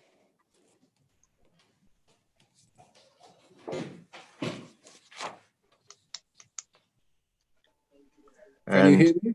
Yes, we can, Councillor Webb. If you'd just like to hang on, the officers will introduce the application. Thank you, Chair. This is a variation of condition application in relation to condition number 1 of planning permission 1803068 full, which was allowed on appeal in August 2019 for the erection of a single dwelling with associated access and landscaping on land at White Cottage, Harts Lane, Newtown. The application is before members due to the number of objections received, whereby we had 3 letters of objection from local residents and also the parish council. The proposals seek to amend that permission by reciting 1 metre south of the position that was approved under that previous permission and some minor alterations to windows. And all of those issues are set out in the report, and it also includes the removal of solar panels that were previously proposed. Officers consider that these amendments do not vary significantly from the previous approval that was made by the Planning Inspectorate, and based on that, the recommendation is for approval. Thank you. And I think we need to emphasize before the speaker gets going that the principle has already been established of a structure on that particular property. There's an amendment to the permission. Councillor Webb, you have 4 minutes. Thank you. And thank you for the opportunity, Chair. In the reasons for approval for the application, paragraph 3 states the development would not result in an undue loss of privacy or cause undue overlooking, overshadowing, overbearing, or noise and disturbance impacts to neighbouring properties, and as such complies with policies EM10, EM12, or the Basingstoke and Deane local plan. The Planning Department will know that this application attracted almost unanimous condemnation and objections from neighbouring residents, some of whom claim with justification that their original concerns about impact on amenity were ignored. In particular, there is a direct impact for this planning application on the adjacent properties of Jasmine Cottage and Foxglove Cottage. The proposal is to move this property 1 metre further south.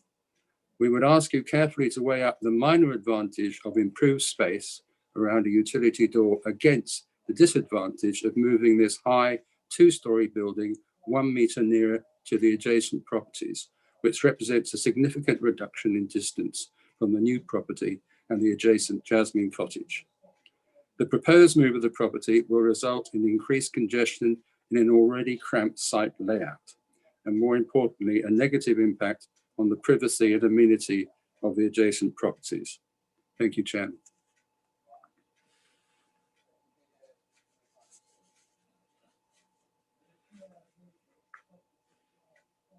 And I agree with Lisa, getting these mice to move across screens is slow. Questions to the council, Parish Council? Councillor Potter. Thank you, Chair. Good evening. I simply just wanted to, if I've missed this, this is entirely down to me in terms of the actual dimensions, but in terms of the movement of the proposed dwelling by 1 metre further towards Jasmine Cottage. What do you say the distance will then be between the new dwelling and Jasmine Cottage, please? I don't have that figure to hand. So just putting it on the line, it's the principle that it is moving by a metre that the parish council finds unacceptable. Is that right? The parish council finds that the impact on the neighbouring Jasmine Cottage is already very difficult, and that this move, which is made solely to accommodate a utility door, will make it even more so.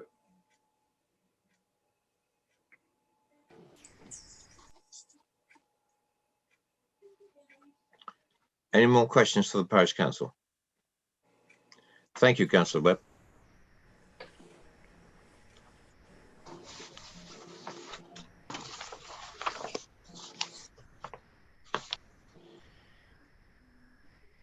Questions to officers? Councillor Potter, followed by Councillor Tomlin.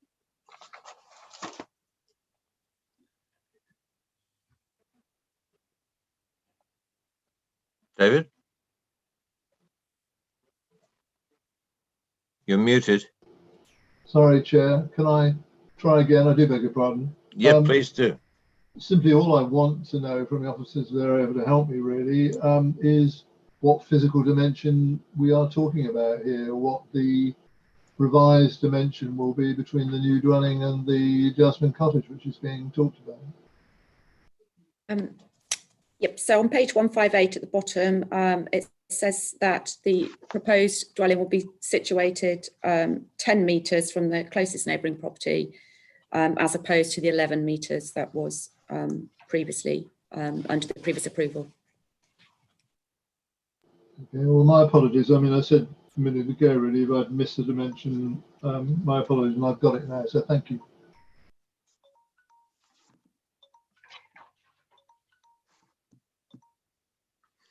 Councillor Tomlin.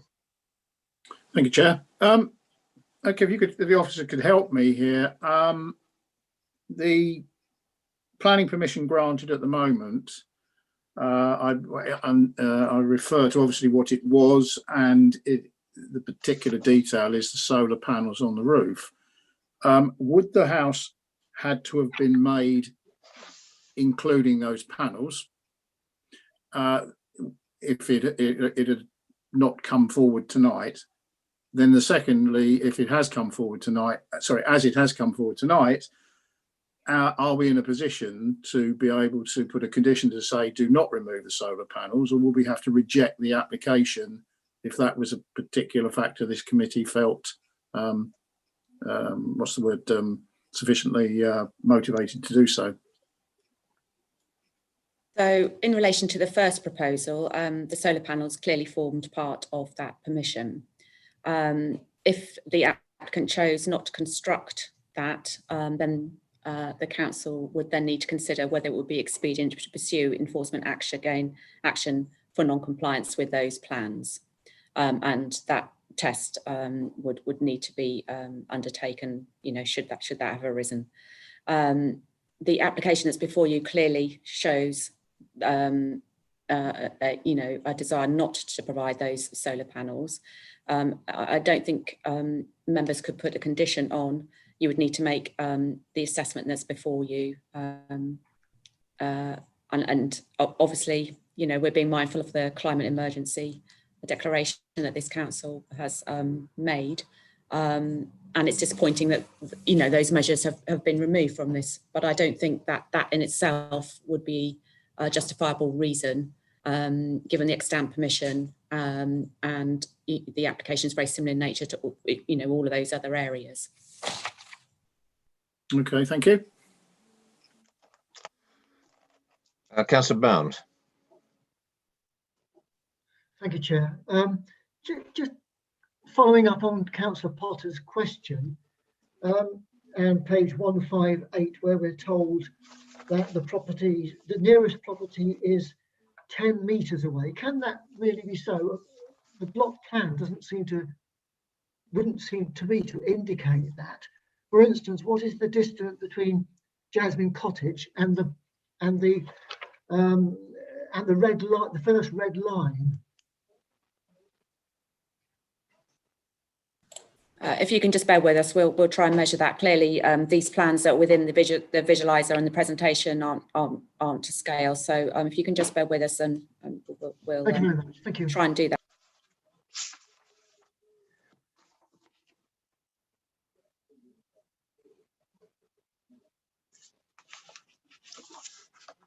I'm just going to hold everything here because I've got a question on these various points. Lisa, bearing in mind the subjects that have just arisen, we haven't got sight in this report of the officer's appeal decision to allow the planning permission, and whether they had said that the proximity of this to other properties was acceptable, whether they had, and I can't remember whether the solar panels were part of the original application or whether they were part of that original application. Yes, they were. Thank you. I mean, clearly the inspector would have set out his reasons, and he would have obviously taken into account all of the concerns that were raised, Yes. you know, in terms of impact on the surrounding properties, amenity. So he would have, he or she would have addressed that within their decision notice. The reason I ask is we are the local planning authority, yes, but you've got a planning inspector who has set out reasons for approval that included the solar panels. We now have a planning application to change that inspector's approval. Presumably that is within our gift, I suppose is the expression, because we're going counter now to what has already been previously approved by the planning inspectorate. Yes, I mean that was one element of the proposal, and he would have weighed all of the benefits and disbenefits, or whether he applied particular weight. That was the overriding justification. It would be unlikely, I think. If you could bear with me, I can look that up and come back to you on that as well. It was really just a principle of the local planning authority over, we're changing something that's been approved by the planning inspector. I'm not sure whether it's whether it's moot or not. I don't know. Clearly, that's obviously an extant permission. That's the fallback position. But this, if this was to be granted, it would be a fresh permission. So you are looking at the whole again, even though it is a variation too. And in many ways, it's very, very similar to the one that's already in place. It's moot, but the principle of the property is established. Yes, the principle of a dwelling in this location, has been established. Yep, thank you. And you're looking at some minor changes to the siting and this sort of external appearance, basically. So very, very minor changes to that original permission. Thank you. I'm just waiting for those measurement requests before we continue on. Yeah, could I just make the point? I mean, the reason I'm grateful to Councillor Boundary and his comments. I mean, when I asked originally, when you look at the site plan we have in front of us, I'm not 100% certain about scale. It's either 1 to 1250 or 1 to 2500. But if you look at the physical distances indicated from the cottage, Jasmine Cottage, to the boundary, and then there is a distance before you get to the new property, I, by any reasonable analysis, fail to see how it can be as little as suggested within the report, really. But it's all subject to scale, I realise, but it just doesn't seem to add up, really. Yeah, right. We've got those measurements for you. So it's 11 metres to the boundary, but then the edge of Jasmine Cottage to the edge of the new property would be 24.5 metres. Ah, okay. Well, to be frank, that was what I was suspecting. I'm not saying as much as that, but it's a bit different, isn't it, really, to what we're talking about within the report. And well, subjectively, I say a distance like that's probably fairly acceptable, but I'll make the comments later. Thank you very much, Lisa. Councillor Robinson, questions to officers? Yes, thank you, Chair. I can see all the public observations. I can see the Newtown Parish Council observation.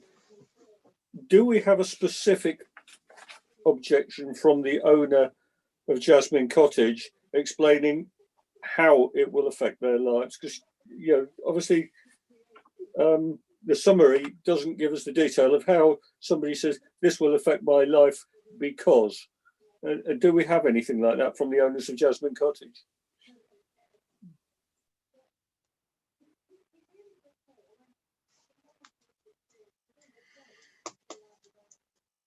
From Jasmine Cottage. Yeah, we do have an objection from Jasmine Cottage. If you can just bear with me, I'll look up the specifics so I can, I just need to get onto my other screen and just bear.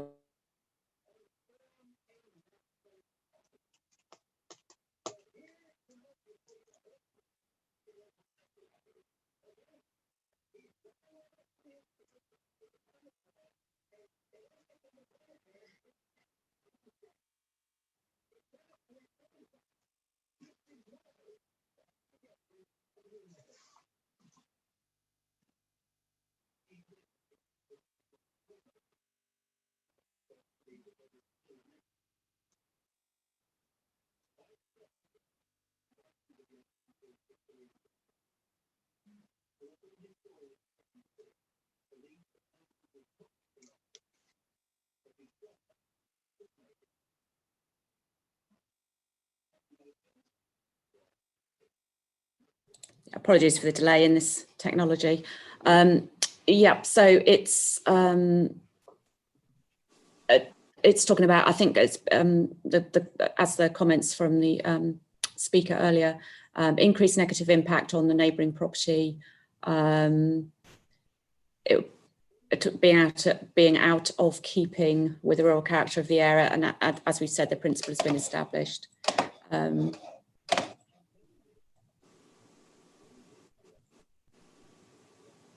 And yeah, impact on amenity, and again, as the speaker said earlier, about being overlooked by the earlier decision.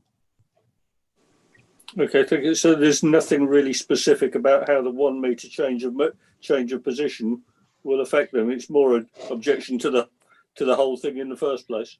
It says we object to the proposed moving of the building 1 metre further south, which will place it even closer to the property from approximately 11 metres to 10 metres. This is posited as a minor amendment, but we feel strongly it will have a significant and negative impact on the amenities we currently enjoy and impact the visual amenity of neighbouring properties. Okay, thank you very much for that, Lisa. If I could make one other comment, Chair. What comment or question to officers? It's a comment to officers. On page 163, it's actually very unhelpful that the 2 plans that are shown on there are actually orientated 90 degrees differently. It doesn't make life. Yes, I note that, and apologies for that. I agree. Thank you. Try to make sure that these things are tidied up in the future. Councillor Bound. Thank you, Chair. Page 159, and I know Lisa has spoken about the solar panels previously, but it's under other matters. It says the proposed amendments to the dwelling would remove a solar panel. Was there only one solar panel in the first place then? I think it means the raft of solar panels, and so I agree. We're talking single and plural there, and it is the whole range. There are no solar panels proposed under this. Okay, it's just clarification. Thank you. Yeah, sorry. Councillor Potter. Final comment if I may on this, and Lisa will just confirm the fact, I think, really. I mean, obviously the distances that are quoted in the officer's report seem to be a repeat of what the objector has said themselves about the distances. The simple fact is, when we may be talking about slight change of distance to the boundary itself, but in terms of the 2 properties, we are talking about 20+ meters, aren't we?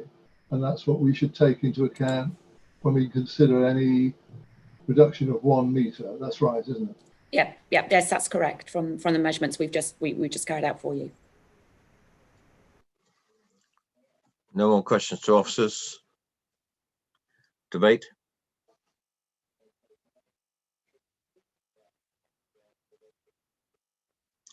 Councillor Bound. Well, I mean, I think I'm going to go along with the officer report, particularly bearing in mind the fact that the distances that we're talking about are not as described in the report as being 10 metres, but actually 24 point, whatever it was, 24 point, I did write it down, I can't remember, 24.5 metres, which to my mind makes a considerable difference.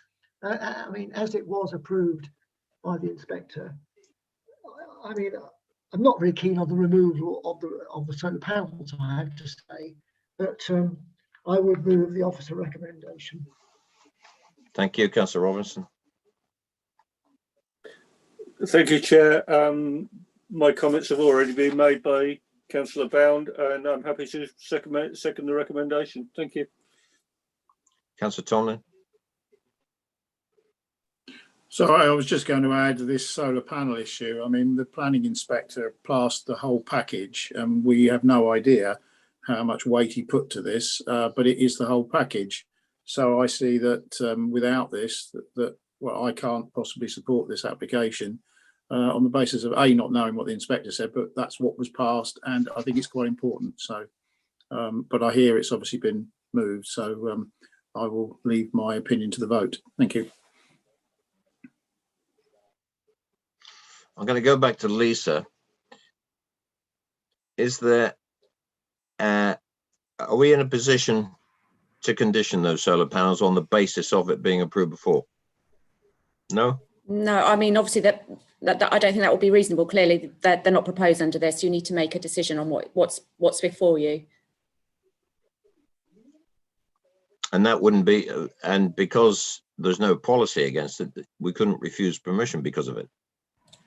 Well, I think you have to bear in mind that the rest of the proposal is very, very similar to that which has already got permission. That's the point. Yeah. Okay.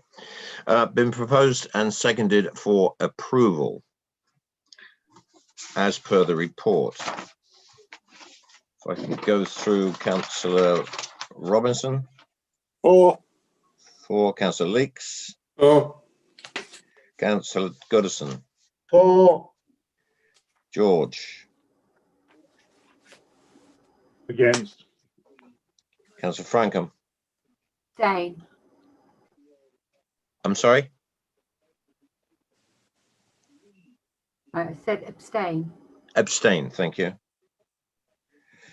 Councillor Grant. Against. Councillor McCormack. For. Councillor Bound. For. Potter.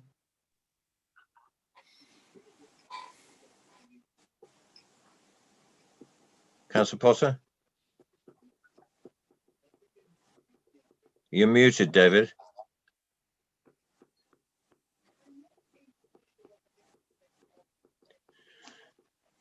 Councillor Potter, you're still muted.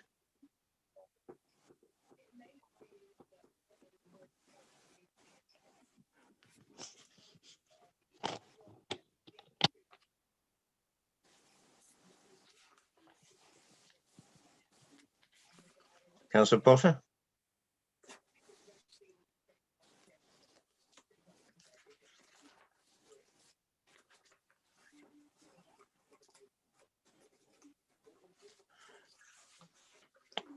Councillor Potter, I'm sorry, but you're still there we go.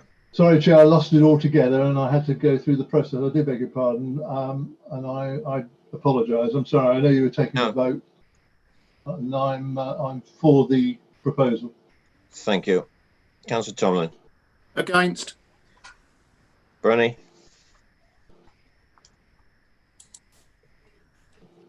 I have 6 for the recommendation, 3 against and 1 abstention. Thank you very much. That is approved, officers. The application is approved as per the recommendation in the main agenda with the conditions set out therein. Thank you. Members, it's 8:30. Do you want a break? Yes. Right, 10-minute break. We'll be back here at 20 to 9.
Right, I see all members are back. Thank you very much for being on time. And Lisa, are you with us? Yes, you are. Yep, thank you. Right, we move on to item number 6 on the agenda. And I'd like Mrs. Brown and Mrs. Ramsey to check in, please. Good evening, Chair. Can you hear me okay? Yes, loud and clear. And thank you very much. If you'd just like to hang fire, we'll get the officers to introduce the application. Thank you, Chair. This is a full application on a site at Halliday Close in the centre of Basingstoke. The proposal seeks to replace a row of garages and hard surfaced area currently used for parking with 6 number dwellings comprising 2 3-bed triplex houses, 2 1-bed flats and 2 1-bed maisonette flats. The building would be arranged in a terrace style with the 3-storey 3-bed dwelling houses at either end and the 1-bed flats and duplex flats within the centre. I draw members' attention to the update sheet where you will note that a further representation has been received raising objections and those concerns are set out on page 3 of 7 of the update. Turning over the page, that's continued together with officer assessment of those further representations. Page 4 of 7, halfway down the page, also sets out the comments in bullet point form of both the urban design and landscape officers, which weren't set out in such detail in the main agenda. So that's just for further information.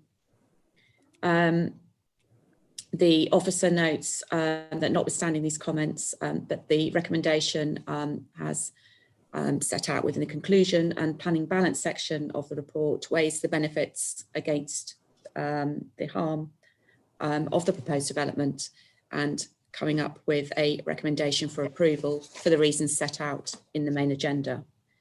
On page 5 of 7, an amended plan has been received which simply corrects the dimensions of the parking spaces, and therefore condition 1 is proposed to be amended to reflect that, along with condition 4 to refer to that amended plan.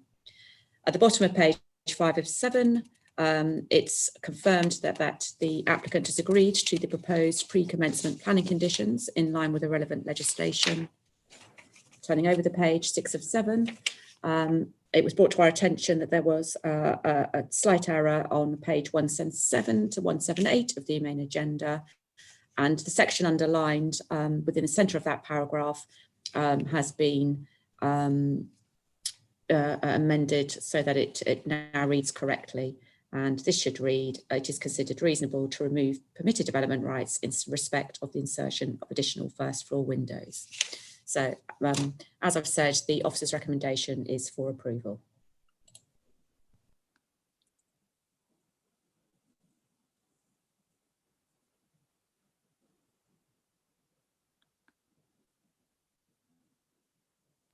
Sorry, Councillor Miller, you're on mute.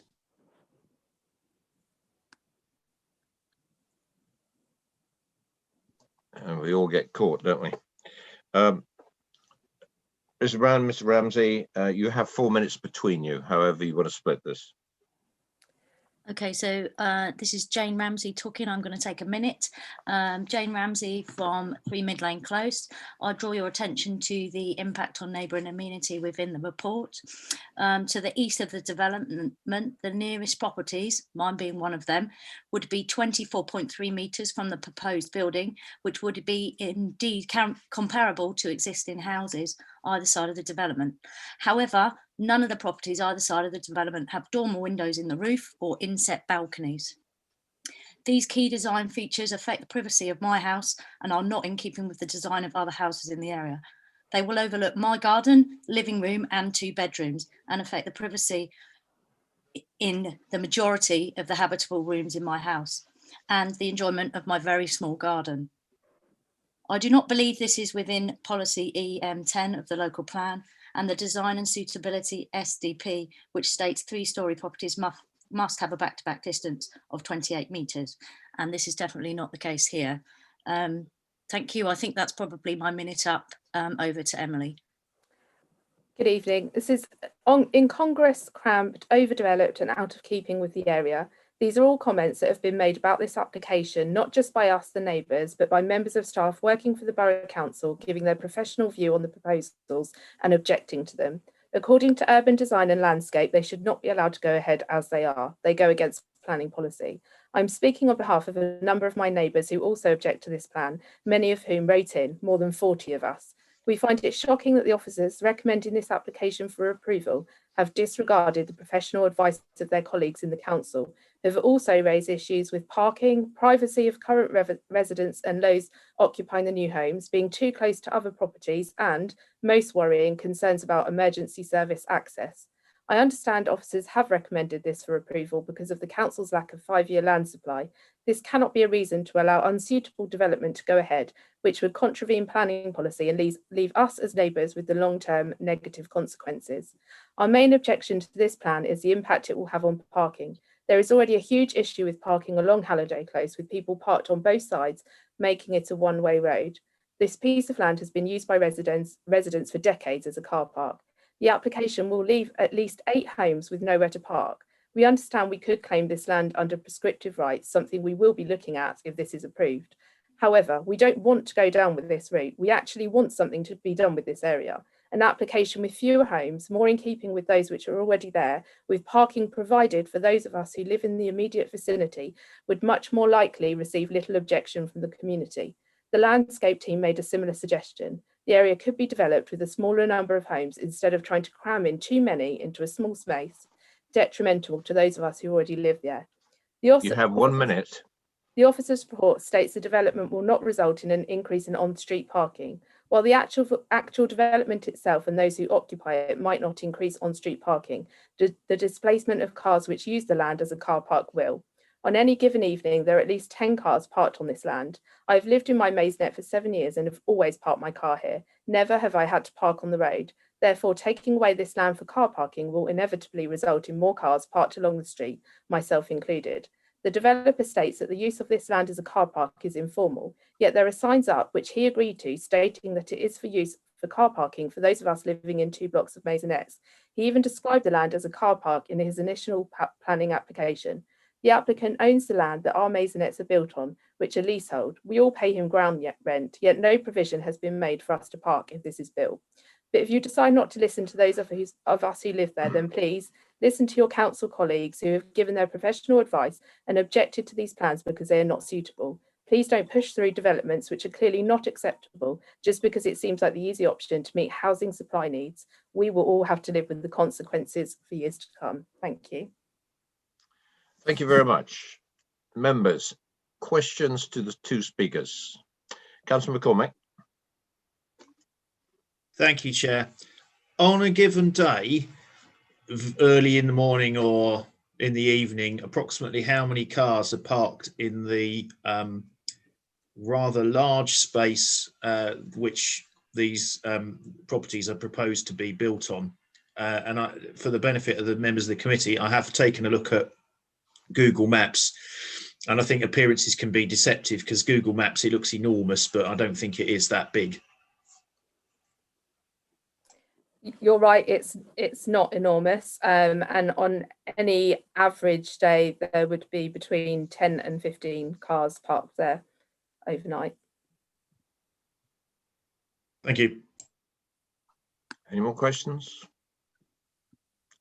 Ladies, thank you very much. Can I commend you by being on time and very well put? Thank you. Right. Could I ask Ms. St. Pierre to come forward, please?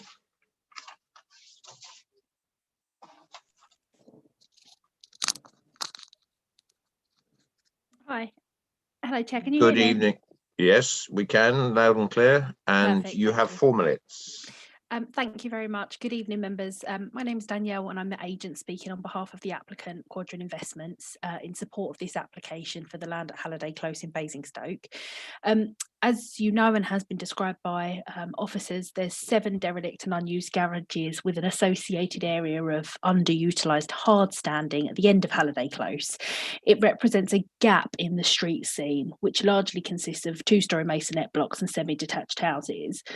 It's a brownfield site, as you will be aware. Much like the neighbouring properties, the development proposes some flats but also some houses which match the pattern of development adjacent to the site. The only real change is the introduction of some small dormers at roof level, so it's not a sort of a proper 3rd story. It is accommodation in the roof space. The application has been revised from previous proposals, and we've been discussing this with your officers for quite a time, to provide a lower number of dwellings and an increased proportion of family-sized homes. The new buildings will read as a typical terrace, much like the neighbouring buildings, and the eaves and the ridge heights are going to match. The buildings also sit in line with the neighbouring blocks, so there's not going to be any overshadowing to those properties.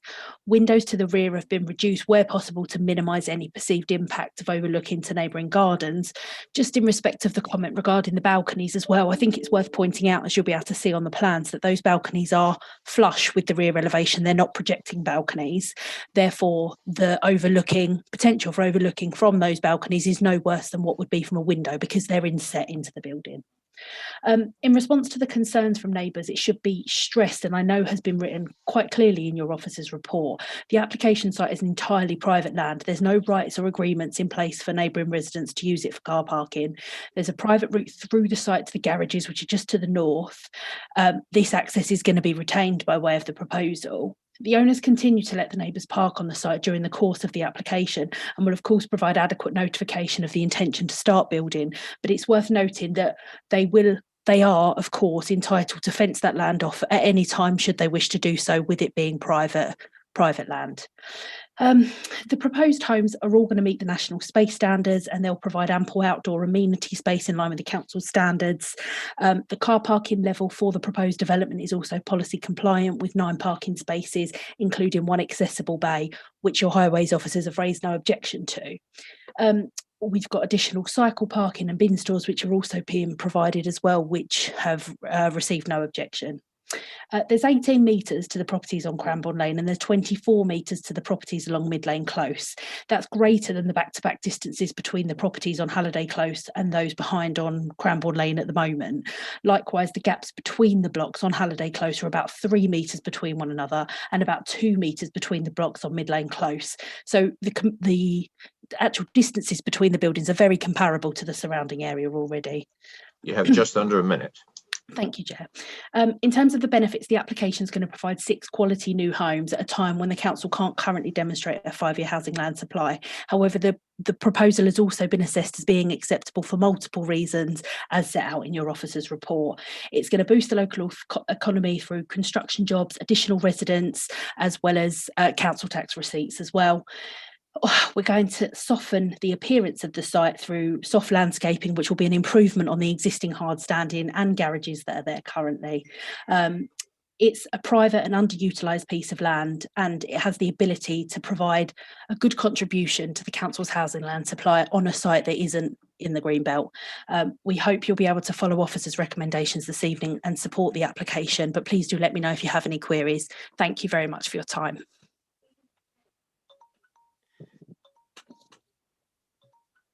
Thank you very much, Daniel. Members, questions to the applicant? Councillor Robinson. Thank you, Chair, and good evening, Danielle. Hi there. Could you just clarify for me? I'm just looking at the elevations. The rear elevation of the property, which faces west. Yep. Am I right in thinking there are no balconies and no dormer windows there? It's just Veluxes in the roof there. Yes, that's correct. Thank you. No more questions to the applicant? Nope. Thank you very much, Danielle. Thank you. Now, is Councillor Hussey with us? Yes, he is.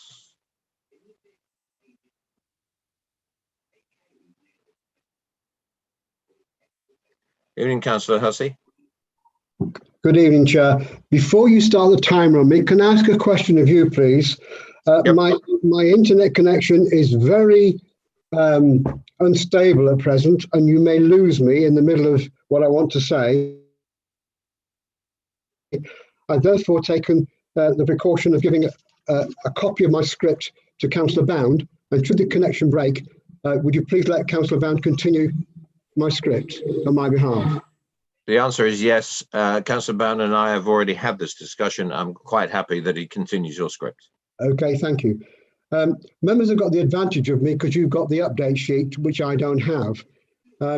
Basically, the officers are saying that this development would integrate with the surroundings and character of the area.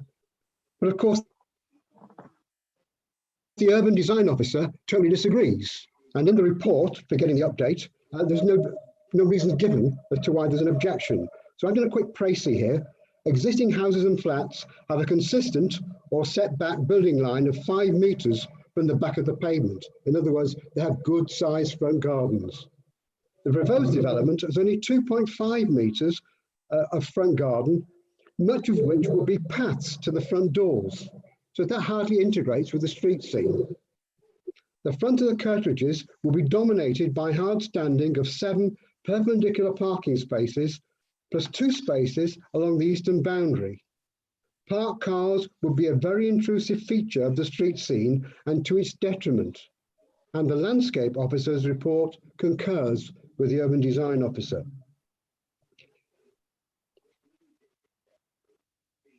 Holiday Close comprises 2-storey houses and flats beneath a shallow pitch roof. By contrast, the proposal includes 4 dormer windows, an incongruous feature which results in greater massing in comparison. Now, if members return to page 195 of the officer's report and the lower diagram, the proposed development abuts directly onto the footpath along the northern boundary. This is out of character with how the existing buildings in other plots adjoining this footpath are set back. You walk along the footpath, you can bang on the wall of the gable end. It's cramped into the site. These are the main objections, but there are more detail in the officer's report. The applicant's representative has talked in favour of the cycle store, but it sticks out beyond the building line. It's a bit of, well, it doesn't look very good. I can't, that's the most complimentary thing I can say about it. Now, when it comes to scale and massing, if you look again at page 195 and look at how the proposed roof, look at the proposed roof plan, the flats in Halliday are identical to those in Cranbourne Lane. And this diagram gives us the benefit of comparing the footprint of the proposed development with a block of flats, of 4 flats in Cranbourne Lane, to the left of the proposed development. People can see that. Now, the depth and the length of the proposed development are notably greater. In fact, its footprint is almost 60% bigger than the existing blocks of flats in Halliday Close. You have 1 minute, Councillor. This doesn't integrate. Quickly on to Piera, parking residential areas. Halliday is 46 out of a list of 500 roads prioritised with parking needs. It has been looked at, but there's no solution because there's no available space. That's why residents park in this wasteland at the end of Halliday Close. So should this application go ahead, the people who currently park there and who have permission to park there with a sign put up by the applicant, their parking places will have to be put somewhere else. There's nowhere else for them to go. They will have to go into Halliday Close and exacerbate the existing parking problems. So please refuse this application for the reasons given in paragraph 1.1 of the Urban Design Officer's report, which states that due to its site and its appearance, it is a cramped and incongruous form of development which fails to respect the established pattern of development and character of the surrounding area. It is therefore contrary to policy EM10 of the local plan 2011-29 and key design principles SS1, HQB1, HQB4 of the Design and Sustainability SBD of 2018. Those are the reasons for rejection. Please reject this application. Thank you, Chair. Thank you very much. Thank you very much, Councillor Hussey. Members, questions to the ward member. Councillor McCormack. Thank you, Chair. Good evening, Councillor Hussey. So your view is that there is no parking solution and that the parking situation as is in Halliday Close is bad enough, but this will deprive the existing residents of the amenity value of being able to park reasonably close to their properties, and that's contrary to policy EM10. Would I be correct in thinking that? Correct. And if I could add that just about 20 years ago, this council considered hard standing over the whole area. They proposed a £60,000 plan to put tarmac over the area to make it into additional parking. The condition they placed on the applicant, the owner of the land, was that they should maintain the land there afterwards. The owner of the land refused, so the council never went ahead with the hard standing that it had proposed. So it's been recognised for over 20 years. In fact, I've lived here for 45 years, and that land has been used for parking for the last 45 years. Thank you. Any more questions to the ward councillor? Nope. Thank you very much, Councillor Hussey. Thank you, Chair. Questions to officers. Councillor Goodison. Thank you, Chair. Can I ask Anne, what exactly what is the legal status of prescription rights, and are they enforceable?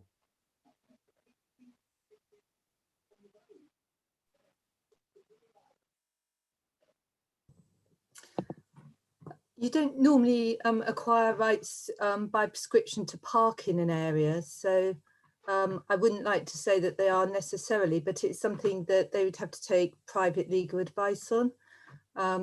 Whether they can claim any sort of possessory title if they've occupied the land to exclusion of the owner, that's a possibility, but all of those matters are outside the decision that you need to make. Councillor Robinson. Thank you, Chair. I've got two questions, if I may. If we measured from the front wall of these buildings to the houses opposite, what would that measurement be? I'm scaling it best I can based on the size of a car at about 24 metres. Am I somewhere in the right ballpark? Yes, you are. I think you mean to the nearest properties to the east in Mid Lane Close, and on page 178 of the officer's report, they will be sited 24.3 metres from the proposed building. That wasn't a bad guess then. It was very good. Well done. I just worked on the size of a car. Okay. Second question is on the parking, and I'm thinking back to something a few years ago. Am I right in considering we can only consider whether this has provided sufficient parking for the cars that will be relevant to the occupiers of the house, and that the parking of other cars for other properties is not something that is within our remit to consider in planning terms? Yes, that's correct. And I think the officer's report kind of clearly sets out on page 180 that, obviously the area is being used for parking at the applicant's discretion, but it is a private area. The application that's before you, you only need to be concerned with whether sufficient parking provision can be accommodated for the needs of the occupiers of this proposal. Thank you very much. I've got one question for the officers. I note on the visualizer that I'm looking at now, no idea, it's in fact page 78 of 125 of the visualizer file, that it shows these dormer windows in this particular structure in between two of the existing properties. Now, if anybody would ask me on a street scene value, I would take one look at that and say, get rid of the dormers because it looks totally out of place. Was that a consideration when this was being assessed? Because the rest of the community around there, it's a fairly standardized type of housing, albeit it was some years ago. But to put, I'm just seeing the incongruous putting a property in or a structure in there that looks so different from the adjacent ones. Could I have your opinion of that, please? Yeah, clearly it is of a different design to the surrounding with regard to those dormer windows, and it's obviously the design is of its time and being more contemporary than the period in which those existing buildings were made. But if you look at the kind of overall form, and we've mentioned the Richite being commensurate with the surrounding area. So the form, kind of overall form and scale is quite similar to the surrounding properties, and obviously being in a terrace form. So I don't think it's trying to act as a prestige to what's there, and it is saying, you know, I am of my time, and these are features that are seen. Clearly, you know, as you often say, design features are, you know, beauties in the eye of the beholder. So, but you know, we've taken into view the proposal as a whole and the design as a whole, and you know, we feel it's acceptable for the reasons and balances that we've made in the officer's report. Thank you very much. No more questions to the officers. We'll move to debate. We'd like to kick off. Councillor McCormack. Well, I'd like to move refusal. Basically, I have a number of candidate reasons for refusal, but I think principally it's out of character. It's an incongruous form of development which fails to respect the established pattern and character of the surrounding area. And that might seem a bit of a tall order, but that has been alluded to the presentations we have had tonight. So that would be contrary to policy EM10. I'm not convinced of the quality of amenity for occupants of the proposed development, bearing in mind the existing parking problems in Halliday Close, which this scheme does not address. So I think they would have difficulty even getting access to the parking bays that are marked out for them to use due to the cramped nature of Halliday Close and the fact that quite often there are cars parked on both sides of the road and you're having to run the gauntlet of a couple of 100 meters of single track road to get to the other end. And of that, it of itself would be policy to contrary EM10 as well. I'm just wondering actually if it's compliant with policy EP3 as well. It's reducing the size of existing servicing and parking area for the existing residents. So it's a loss of amenity value for them. And a fourth reason, I don't think it's been demonstrated, to me at least, that the highways and transportation information is virtually non-existent. There's been no attempt to explain how the existing problems of Halliday Close would be alleviated by this. They'll just be added to. So I'm wondering if that's compliant with policy CN9, if I'm honest with you.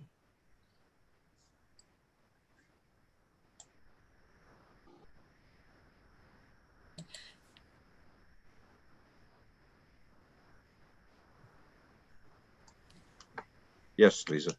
Sorry, could I just ask Councillor McCormack to clarify? He referred to policy EP3. That's an employment policy. So I'm wondering whether he actually means something different. Well, it won't be an employment policy, but the policy I'm looking for is an amenity policy for the The existing residents.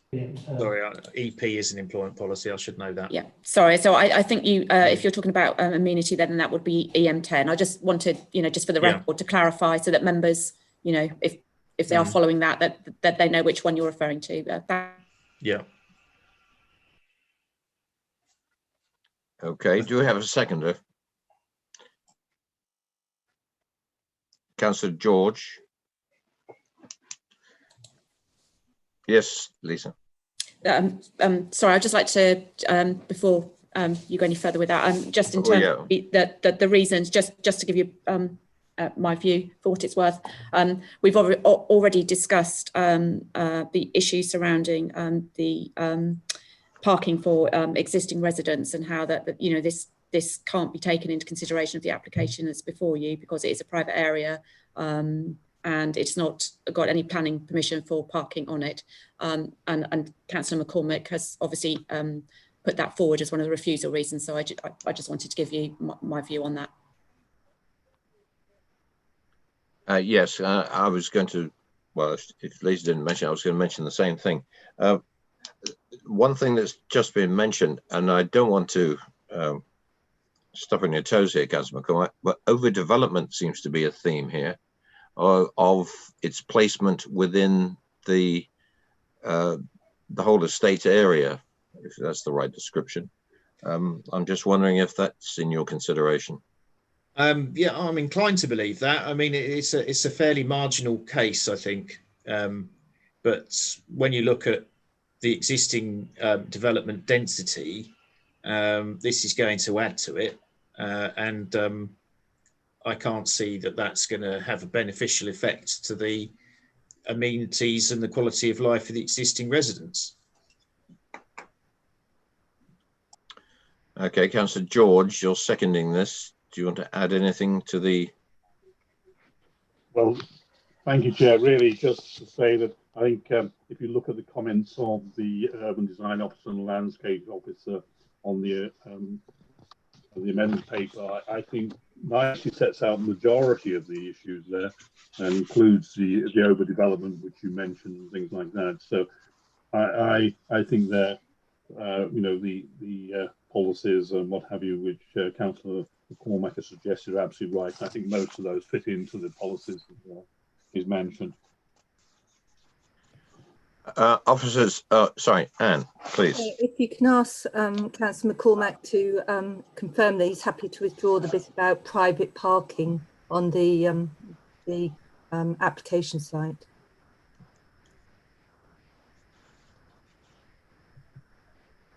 Well, if the argument has no merit, then I will withdraw it because there's not a lot of point to it. So I want to be crystal clear about the reasons for refusal. EM10 and amenity is certainly one of them. And you're the mover of the motion, Councillor McCormack. Your seconder has included some of the, and we're going to have to tie these to some policies, the comments of the urban design officer and the landscape officer, as set out in the update paper.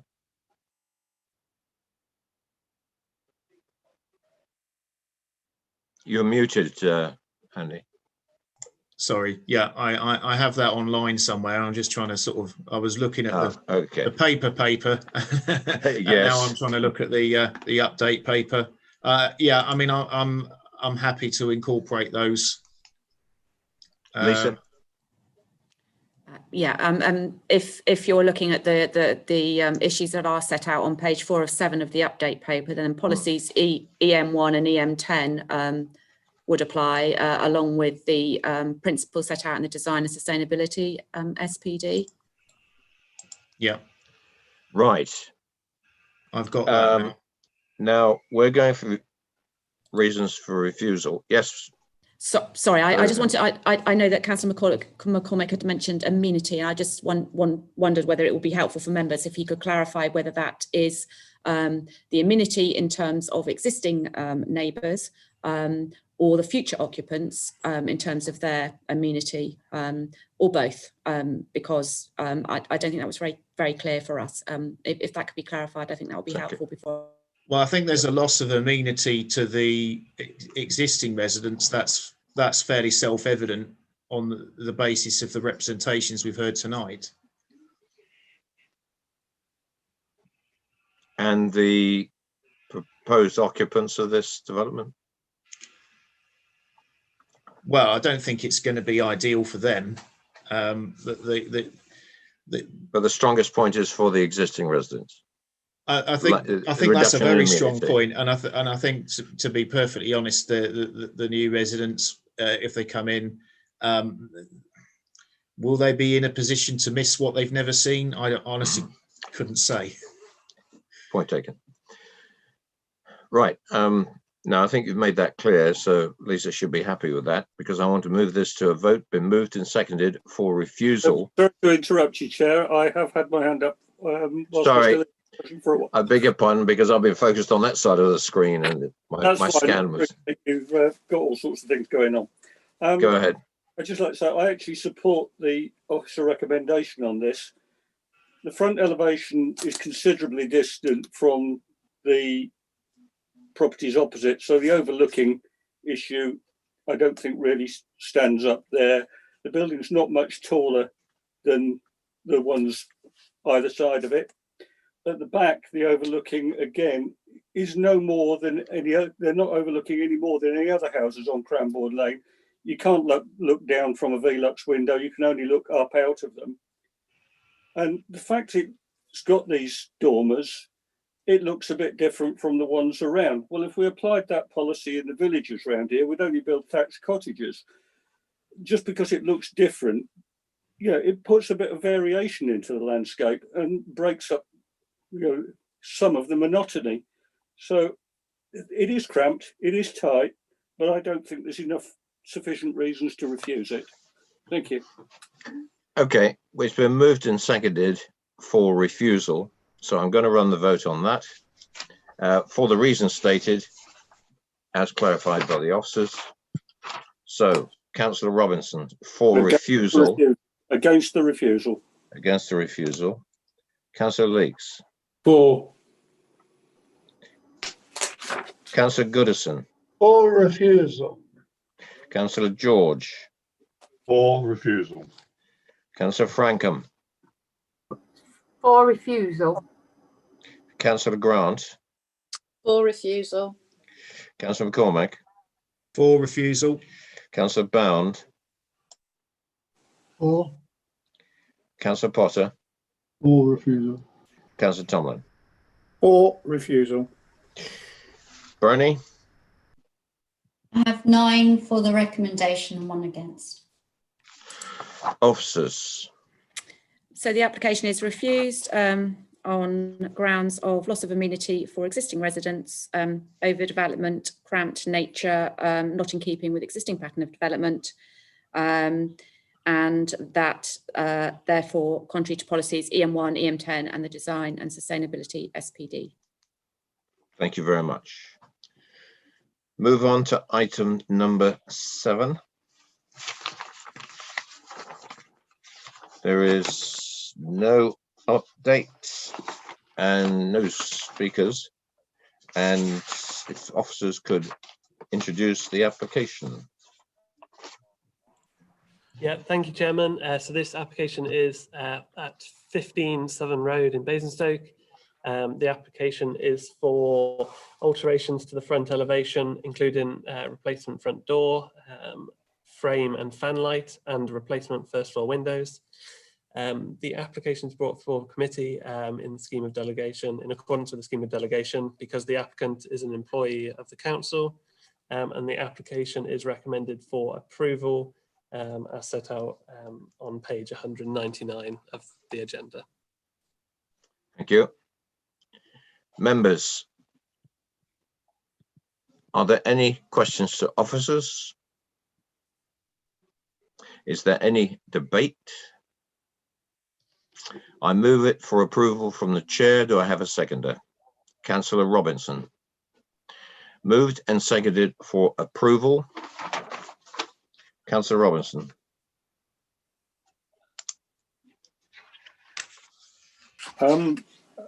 as per the officer recommendation. Thank you. 4. Thanks, Councillor Leeks. 4. Councillor Goodison. 4. Councillor George. 4. Councillor Frankham. 4. Councillor Grant. 4. Councillor McCormack. 4. Councillor Bound. 4. Councillor Potter. 4. And Councillor Tomlin. 4. Bernie. 10 for the recommendation. Thank you. That's carried. Move on to the last. Sorry, Chair. Oh, yeah. Sorry, Russell. Sorry. It's fine. It's fine. I'll just confirm that that has been approved, subject to the conditions set out in the agenda. I'm just keen. That's all. Right. Agenda item number 8, and on the update paper we have no speakers. If you would like to introduce the application. Yeah, so item number 8 is at Stubbs House, formerly known as Highfield Barn, in Binley Bottom, Binley. The application is for the erection of a new dwelling, a studio, garage, with annex over, and a number of other sort of outbuildings and residential developments. As you can see from the proposal, it's an amendment, or it's a new scheme following a previous permission. And I just draw members' attention to the sort of the relevant planning history section, which sets out that proposals for dwellings on this site have been approved and remain extant. So those are fallback positions. The application is recommended for approval, and there is a brief update in the update paper in relation to contaminated land, and that's set out there. Thank you. Thank you very much. There are no speakers. Questions to officers.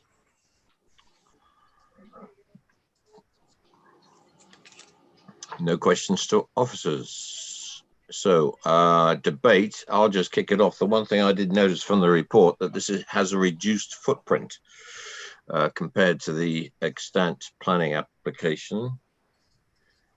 That was one thing certainly in its favour. Anybody else wants to contribute to it? Councillor Robinson. Thank you, Chair. We've got no objections from any of the officers, and the excuse me, the objections from the public have all been really dealt with by condition 8. So on that basis, I move the recommendation. Thank you. Been moved. Do I have a seconder? Councillor Bound, thank you. Moved and seconded for approval. Councillor Robinson. 4. Councillor Leeks. 4. Councillor Goodison. 4. Councillor George.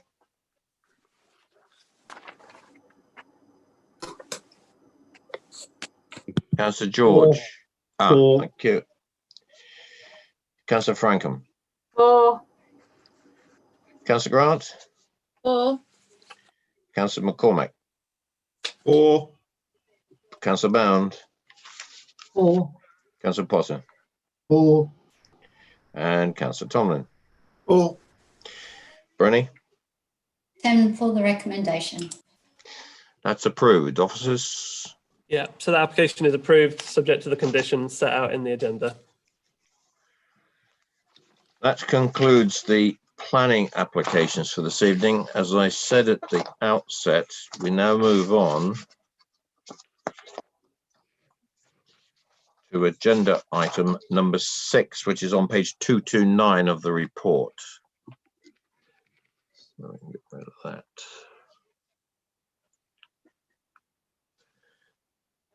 This is an amendment for affordable housing. I'm going to get the officers to introduce this because they'll Sue will give us an explanation. It would all be deja vu for a lot of us because we're going back to Tadley. Sue? Thank you, Chair. Right, so committee resolved to grant permission for 42 retirement apartments, a retail unit with 5 flats above back in November 2019. You may recall that originally the application came to you in September 2019, and the officer's recommendation at that time was for an off-site affordable housing contribution. Members voted to defer the application, and it was one to go and view it on site. There were concerns about a lay-by and how that was going to be used, but also to ask the applicant to reconsider the off-site affordable housing proposal that they put forward, and to look at the viability of actually having some affordable units on site. So when it came back in November, what was agreed, the resolution was that affordable housing was to be provided on site, secured by legal agreement, and it has what I would call a 2-tier cascade. So the 5 units that were proposed, the first part of the cascade that would have been secured in the legal agreement would have been that the 5 units would be offered to a registered provider. Now, obviously, if a registered provider doesn't want those units, then it falls into the next cascade, tier 2, which was that it would be, those 5 units would be discount market housing and also a commuted sum of £100,000. So that was what was agreed at committee resolution to grant. The legal agreement also secures some other things in terms of the lay-by and the traffic regulation order as well. Through negotiations with the applicant, the issue has arisen that if we don't have what I call an end point to the cascade, you will potentially end up with a scenario where for example, if a registered provider isn't interested in the units, it then goes to the second cascade, which it goes out onto to discount market properties. But if all of those aren't filled, it will get to the point where only part of the development can be occupied because there's no mechanism to allow them to go to the next stage if they can't find people for the discount market units. So what the applicant's proposing is to a 3rd tier. So the 3rd tier as set out in the paper is that it would be an off-site contribution.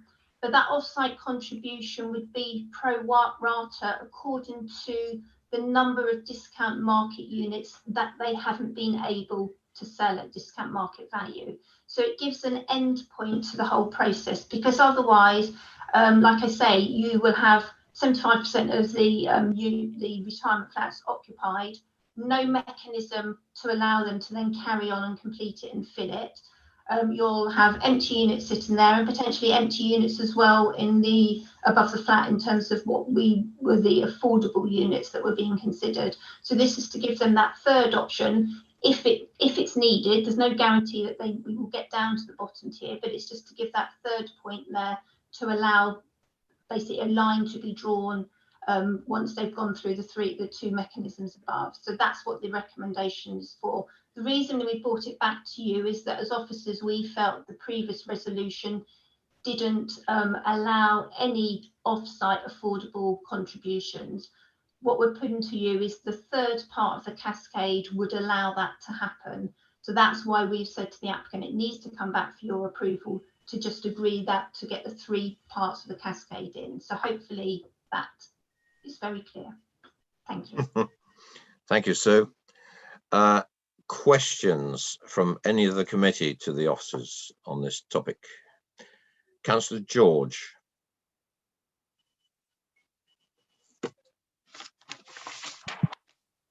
Thank you, Chair. Questions, Sue, thank you very much for this detailed thing. Can I ask, given these options, can I assume that each of these options has the same financial implications for the developer? In other words, they're all equivalent in terms of what the developer will contribute financially to each of these. Are they all identical as though they've been worked out in that respect? They were considered previously when it went to committee back in November. We had a separate consultant look at the viability of the scheme. So this is what makes the scheme viable. This is what we can achieve without adversely affecting the viability of the scheme. And so it works. Each of them are basically, like you say, they're equivalent. So the ideal would always be to have the accommodation on site, managed by a registered provider. The next one that we will consider is the intermediate discount market housing, and then as a final resort if those can't be filled. So it's all to do with the viability of the scheme and securing something on there in terms of affordable housing. Worst case scenario, which is the third cascade, is if we can't secure it on site, or we don't have people who will buy the discount market units. So thank you, Sue. So what I'm hearing is there's no incentive on behalf of the developer to push it down the cascade, no financial incentive whatsoever.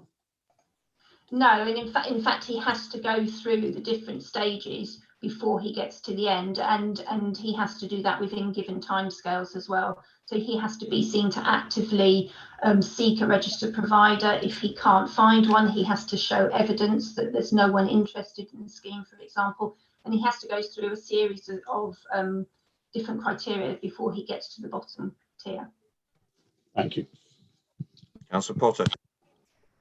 Thank you, Chair. I mean, to be honest, I mean, all of this stuff that we hear, and we're going to increasingly hear, I think, in the future about off-site affordable housing contributions, worries me really. The whole area of viability, none of which obviously as elected members we're ever involved in. I know I've said all this before really, but I just want to be assured, because when it comes down to it, the off-site affordable housing provision is, whichever way you cut it, probably the easiest option for the developer really when it comes to the whole process that they will go through.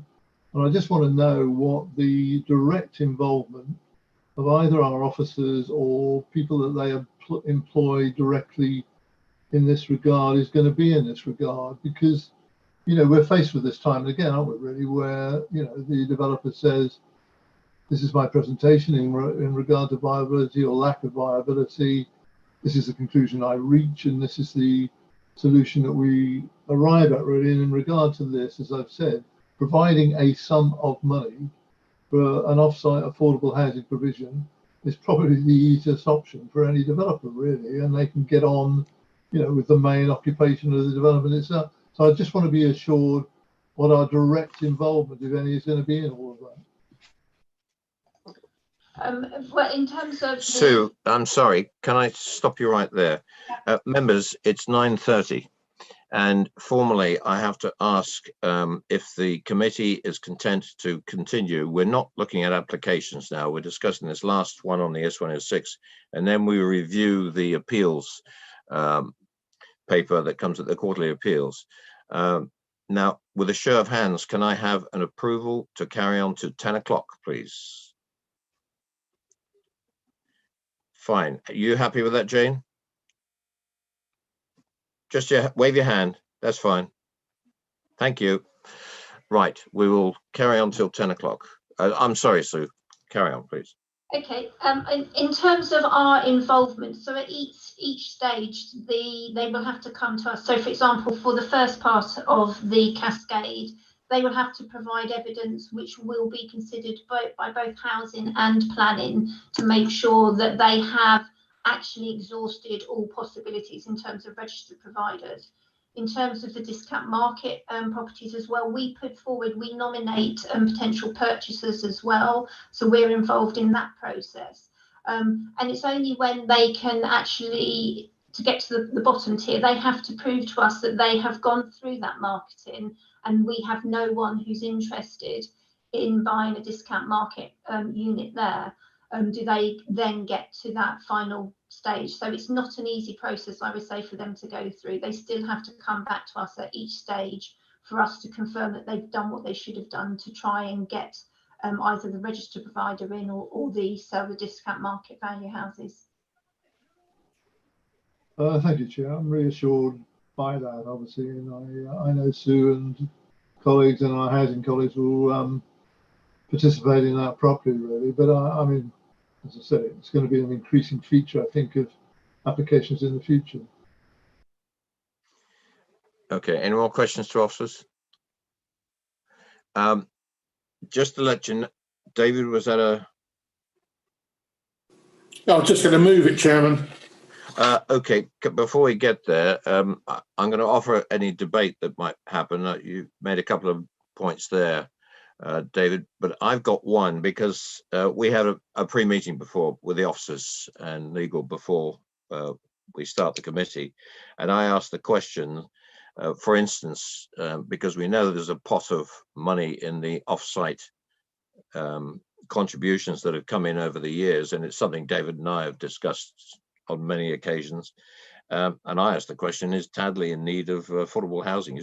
Are there slots within Tadley? This is being built in Tadley. And in discussion with Sue, there could be a possibility of places, maybe windfall sites in the parishes close to Tadley, and where these kind of off-site contributions can contribute to affordable housing. And I think that's one thing we're trying to do also in the task and finish group that I'm heading up on the S106 money in general, to find out where these contributions can possibly be allocated to. So that's a general little update I wanted to give you. Nick Robinson.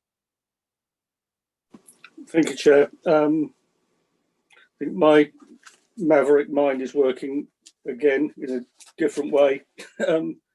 I'm not happy with this, is the short, swift answer, because at the end of the day, once this is filtered down through the various options, we end up with a pot of money going for off-site affordable. And there is the odd case when off-site affordable is an option, but generally I don't support it. What happens to this money? It's actually quite difficult for us to spend, as you've just referred to. There's all sorts of rules and regulations of how it can be spent, and where it actually, a lot of it finishes up is in the Help to Buy scheme, which was initiated by Tristan. And whilst that's a good scheme in itself, that doesn't provide any affordable rented. It only supply affordable to buy.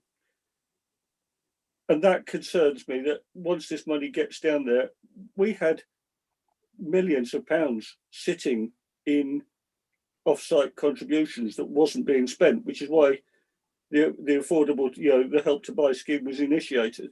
As I said, it gets stuck there. It goes to people who are buying. It doesn't help the rented sector.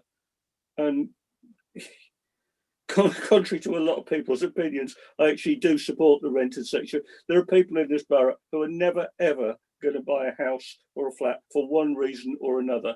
And we need to look after them as much as we do anybody else. So I don't support this. Thank you. Anyone else? Councillor Bound. I was just going to say, I mean, I can completely agree with what Nick has said.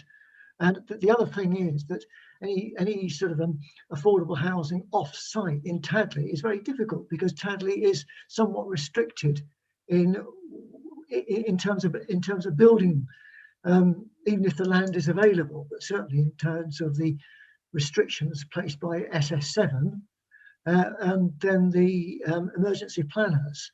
So I won't be voting with this either. Okay, I asked the question because I was trying to assist maybe any development that might come forward in the future in Tadley, especially because I think these off-sites should be kept as close to where the contributions are coming from as you possibly can. But I know that in policy terms, the money that goes into the pot, as Councillor Robinson's just mentioned, is applicable to the whole borough. If there's a place where maybe an injection needs to go in to make an affordable housing scheme viable, that's where the pot is, and that's what the pot is. It could be in Kingsclear, and it could be down in the south of the district. But the implication is, if we don't do this, that's where I'm not clear. Does it make the development unviable? Does it stop it in its tracks when it is fundamentally, as a principle of a development, has already been approved? Sue, can I get you back on that one? I mean, the applicant has indicated that not being able to sell and occupy or to occupy the other retirement flats that would be held up if we didn't have this third tier makes the scheme unviable. And that's the whole issue here. I would just come back again and say, the option that had the cascade that had already been agreed by committee last year does allow for discount market housing. So it was housing that was going to be for sale at discount, 80% of the market value. That was always going to be an option. So it was never solely, the first option was with the registered providers, which would be for the rented accommodation, but we have already agreed the second tier, if they can't find a registered provider, that you then have the discount market housing. So in effect, the potential for rented has disappeared if you have to go to that second tier, which goes back to something that Councillor Robinson was saying in terms of his preferences is for rented, which I totally agree with. But as a committee, we've already agreed to those two tiers already. Okay, thank you. Councillor Robinson. Thank you, Chair. I think really at the starting point for this, it's really incumbent on the designer and the developer to make his development attractive to the people to the providers. And if he's got it built, designed something that a registered provider isn't interested in, and nobody's interested in on a Help to Buy scheme, basically his fundamental design was flawed right from the beginning. So he needs to go back to the drawing board and design the right thing that fits the needs of the council and the people of this borough. Right, it's been proposed by Councillor Leeks for approval. Okay, Sue, go ahead. Sorry, can I just say that with that discussion in some way has already been had because of the previous resolution, I would suggest, because we've already accepted in terms of the viability of the scheme, they can't provide what we as a council would normally want, which would be your 40% affordable housing. So we've already been through that viability exercise, which has been assessed by an independent consultant for us, and they've come back and they've said that the 5 units on site is just makes the scheme that's viable, but anything above that and it's not a viable scheme. So from our point of view, we would rather have those units.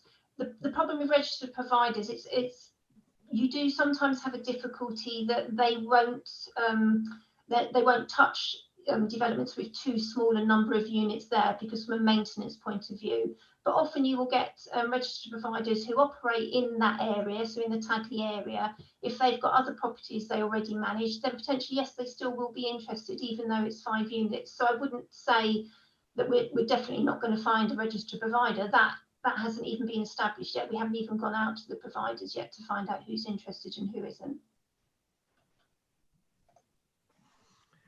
Right, Councillor Leeks, you've proposed this. Do I have a seconder for an approval of the recommendation in agenda item number 6?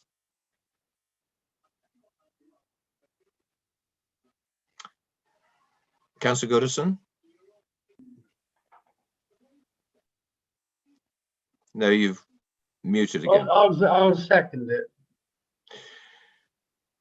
Right, because I think we know what any alternative might be. Moved and seconded for the recommendation on page 230 of the report this evening. That is it's set out there and it's been explained to us by Sue. So, Councillor Robinson. Yeah, could I just ask the question?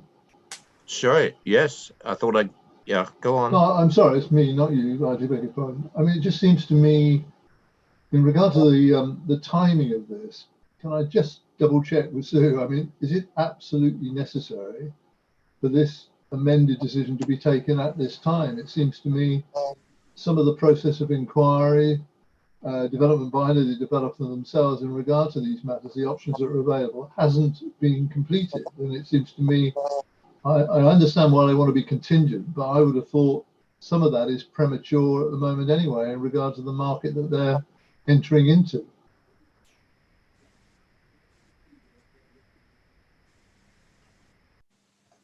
I mean, this matter has been ongoing since, well, almost a year now. So, I mean, that the applicant is pushing us for a decision. The longer they leave actually being able to start on site. They are saying that it will affect the viability of the scheme because they've been delayed already because of COVID, and it did go, I would say, quiet their end because of that. There are issues there. They potentially are saying that any further delays will affect the viability of the scheme, and you could be in a position where they come back again and we have to do another viability assessment, and there may not be the option of even 5 units on the site. That's what they're implying.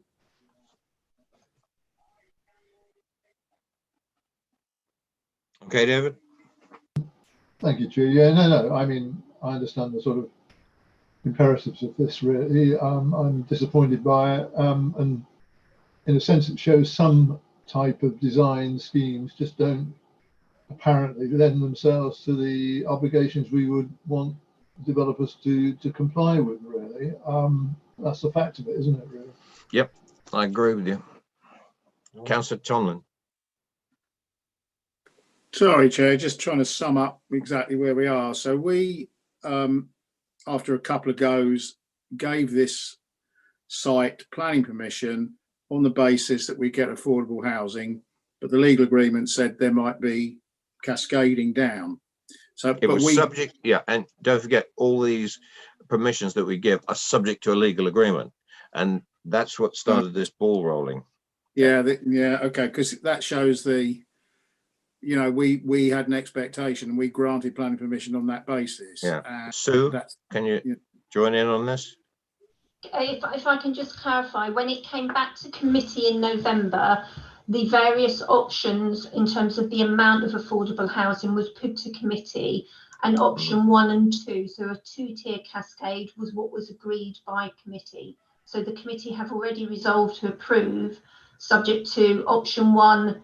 Basically, you go to the registered provider, and then the second option is the discount market value housing. So what we're looking for tonight is the third option, so that if those first 2 options aren't achievable, then it gives the final, so that you have a cut-off point essentially, so that the development can carry on and be occupied. The other thing I would say is that, you know, retirement homes are something that I think people in Tadley possibly, you know, that there is a demand for those as well. So you have to consider that side of the argument too. Yep. Okay, yeah, right, thank you. Right, I'm calling the vote. Councillor Robinson. Against. Councillor Leeks. For. Councillor Goodison. For. Councillor George. For. Councillor Frankham. Against. Councillor Grant. Against. Councillor McCormack. Against. Councillor Bound. Against. Councillor Potter. Against. Councillor Tomlin. Against. Brenny.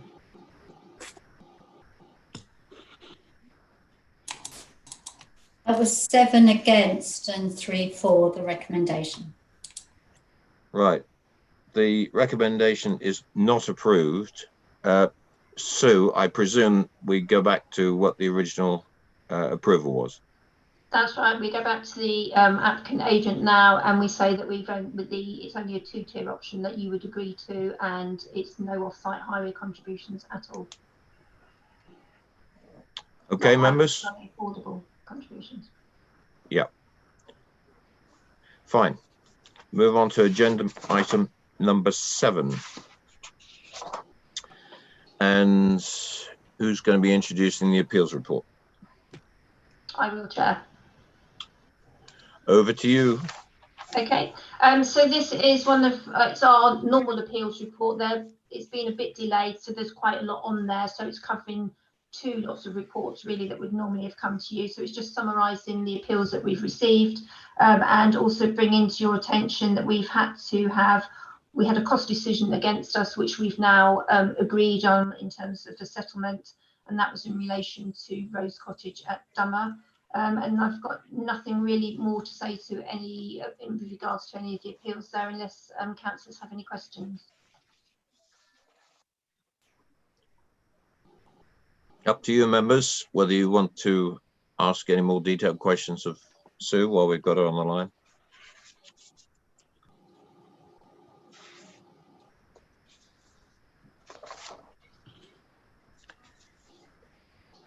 Chair, can I ask a question? Oh, yeah, absolutely. Yeah, very quickly. Thank Quote you, a Sue. page number. Yeah, first page, 249. Very quickly, you mentioned that that's the award against us was a result of an enforcement notice rather than appeal decision. Is that correct? Or Sorry, is it yeah. related? Yeah, it was because we had to withdraw a notice that there was a costs claim against that, and that was agreed. So we've had to settle on that. But we've had no costs against us for any of the actual appeal decisions, really, right through the entire process. None whatsoever. Okay, thank you. Nobody. Very good. Sorry, Dave. No, okay. I was just commenting. It was very, very good that we hadn't had any costs against us for the appeal decisions. No, they'll come down the pipe. Right, members, thank you very much for this evening. Started off with a bit of a sad note, but we finished within our volunteered time, and I will bid you very good evening. Officers, thank you very much indeed for your help tonight. Thank you, Chair. Merry Christmas, everybody. Yeah, I was going to say Merry Christmas.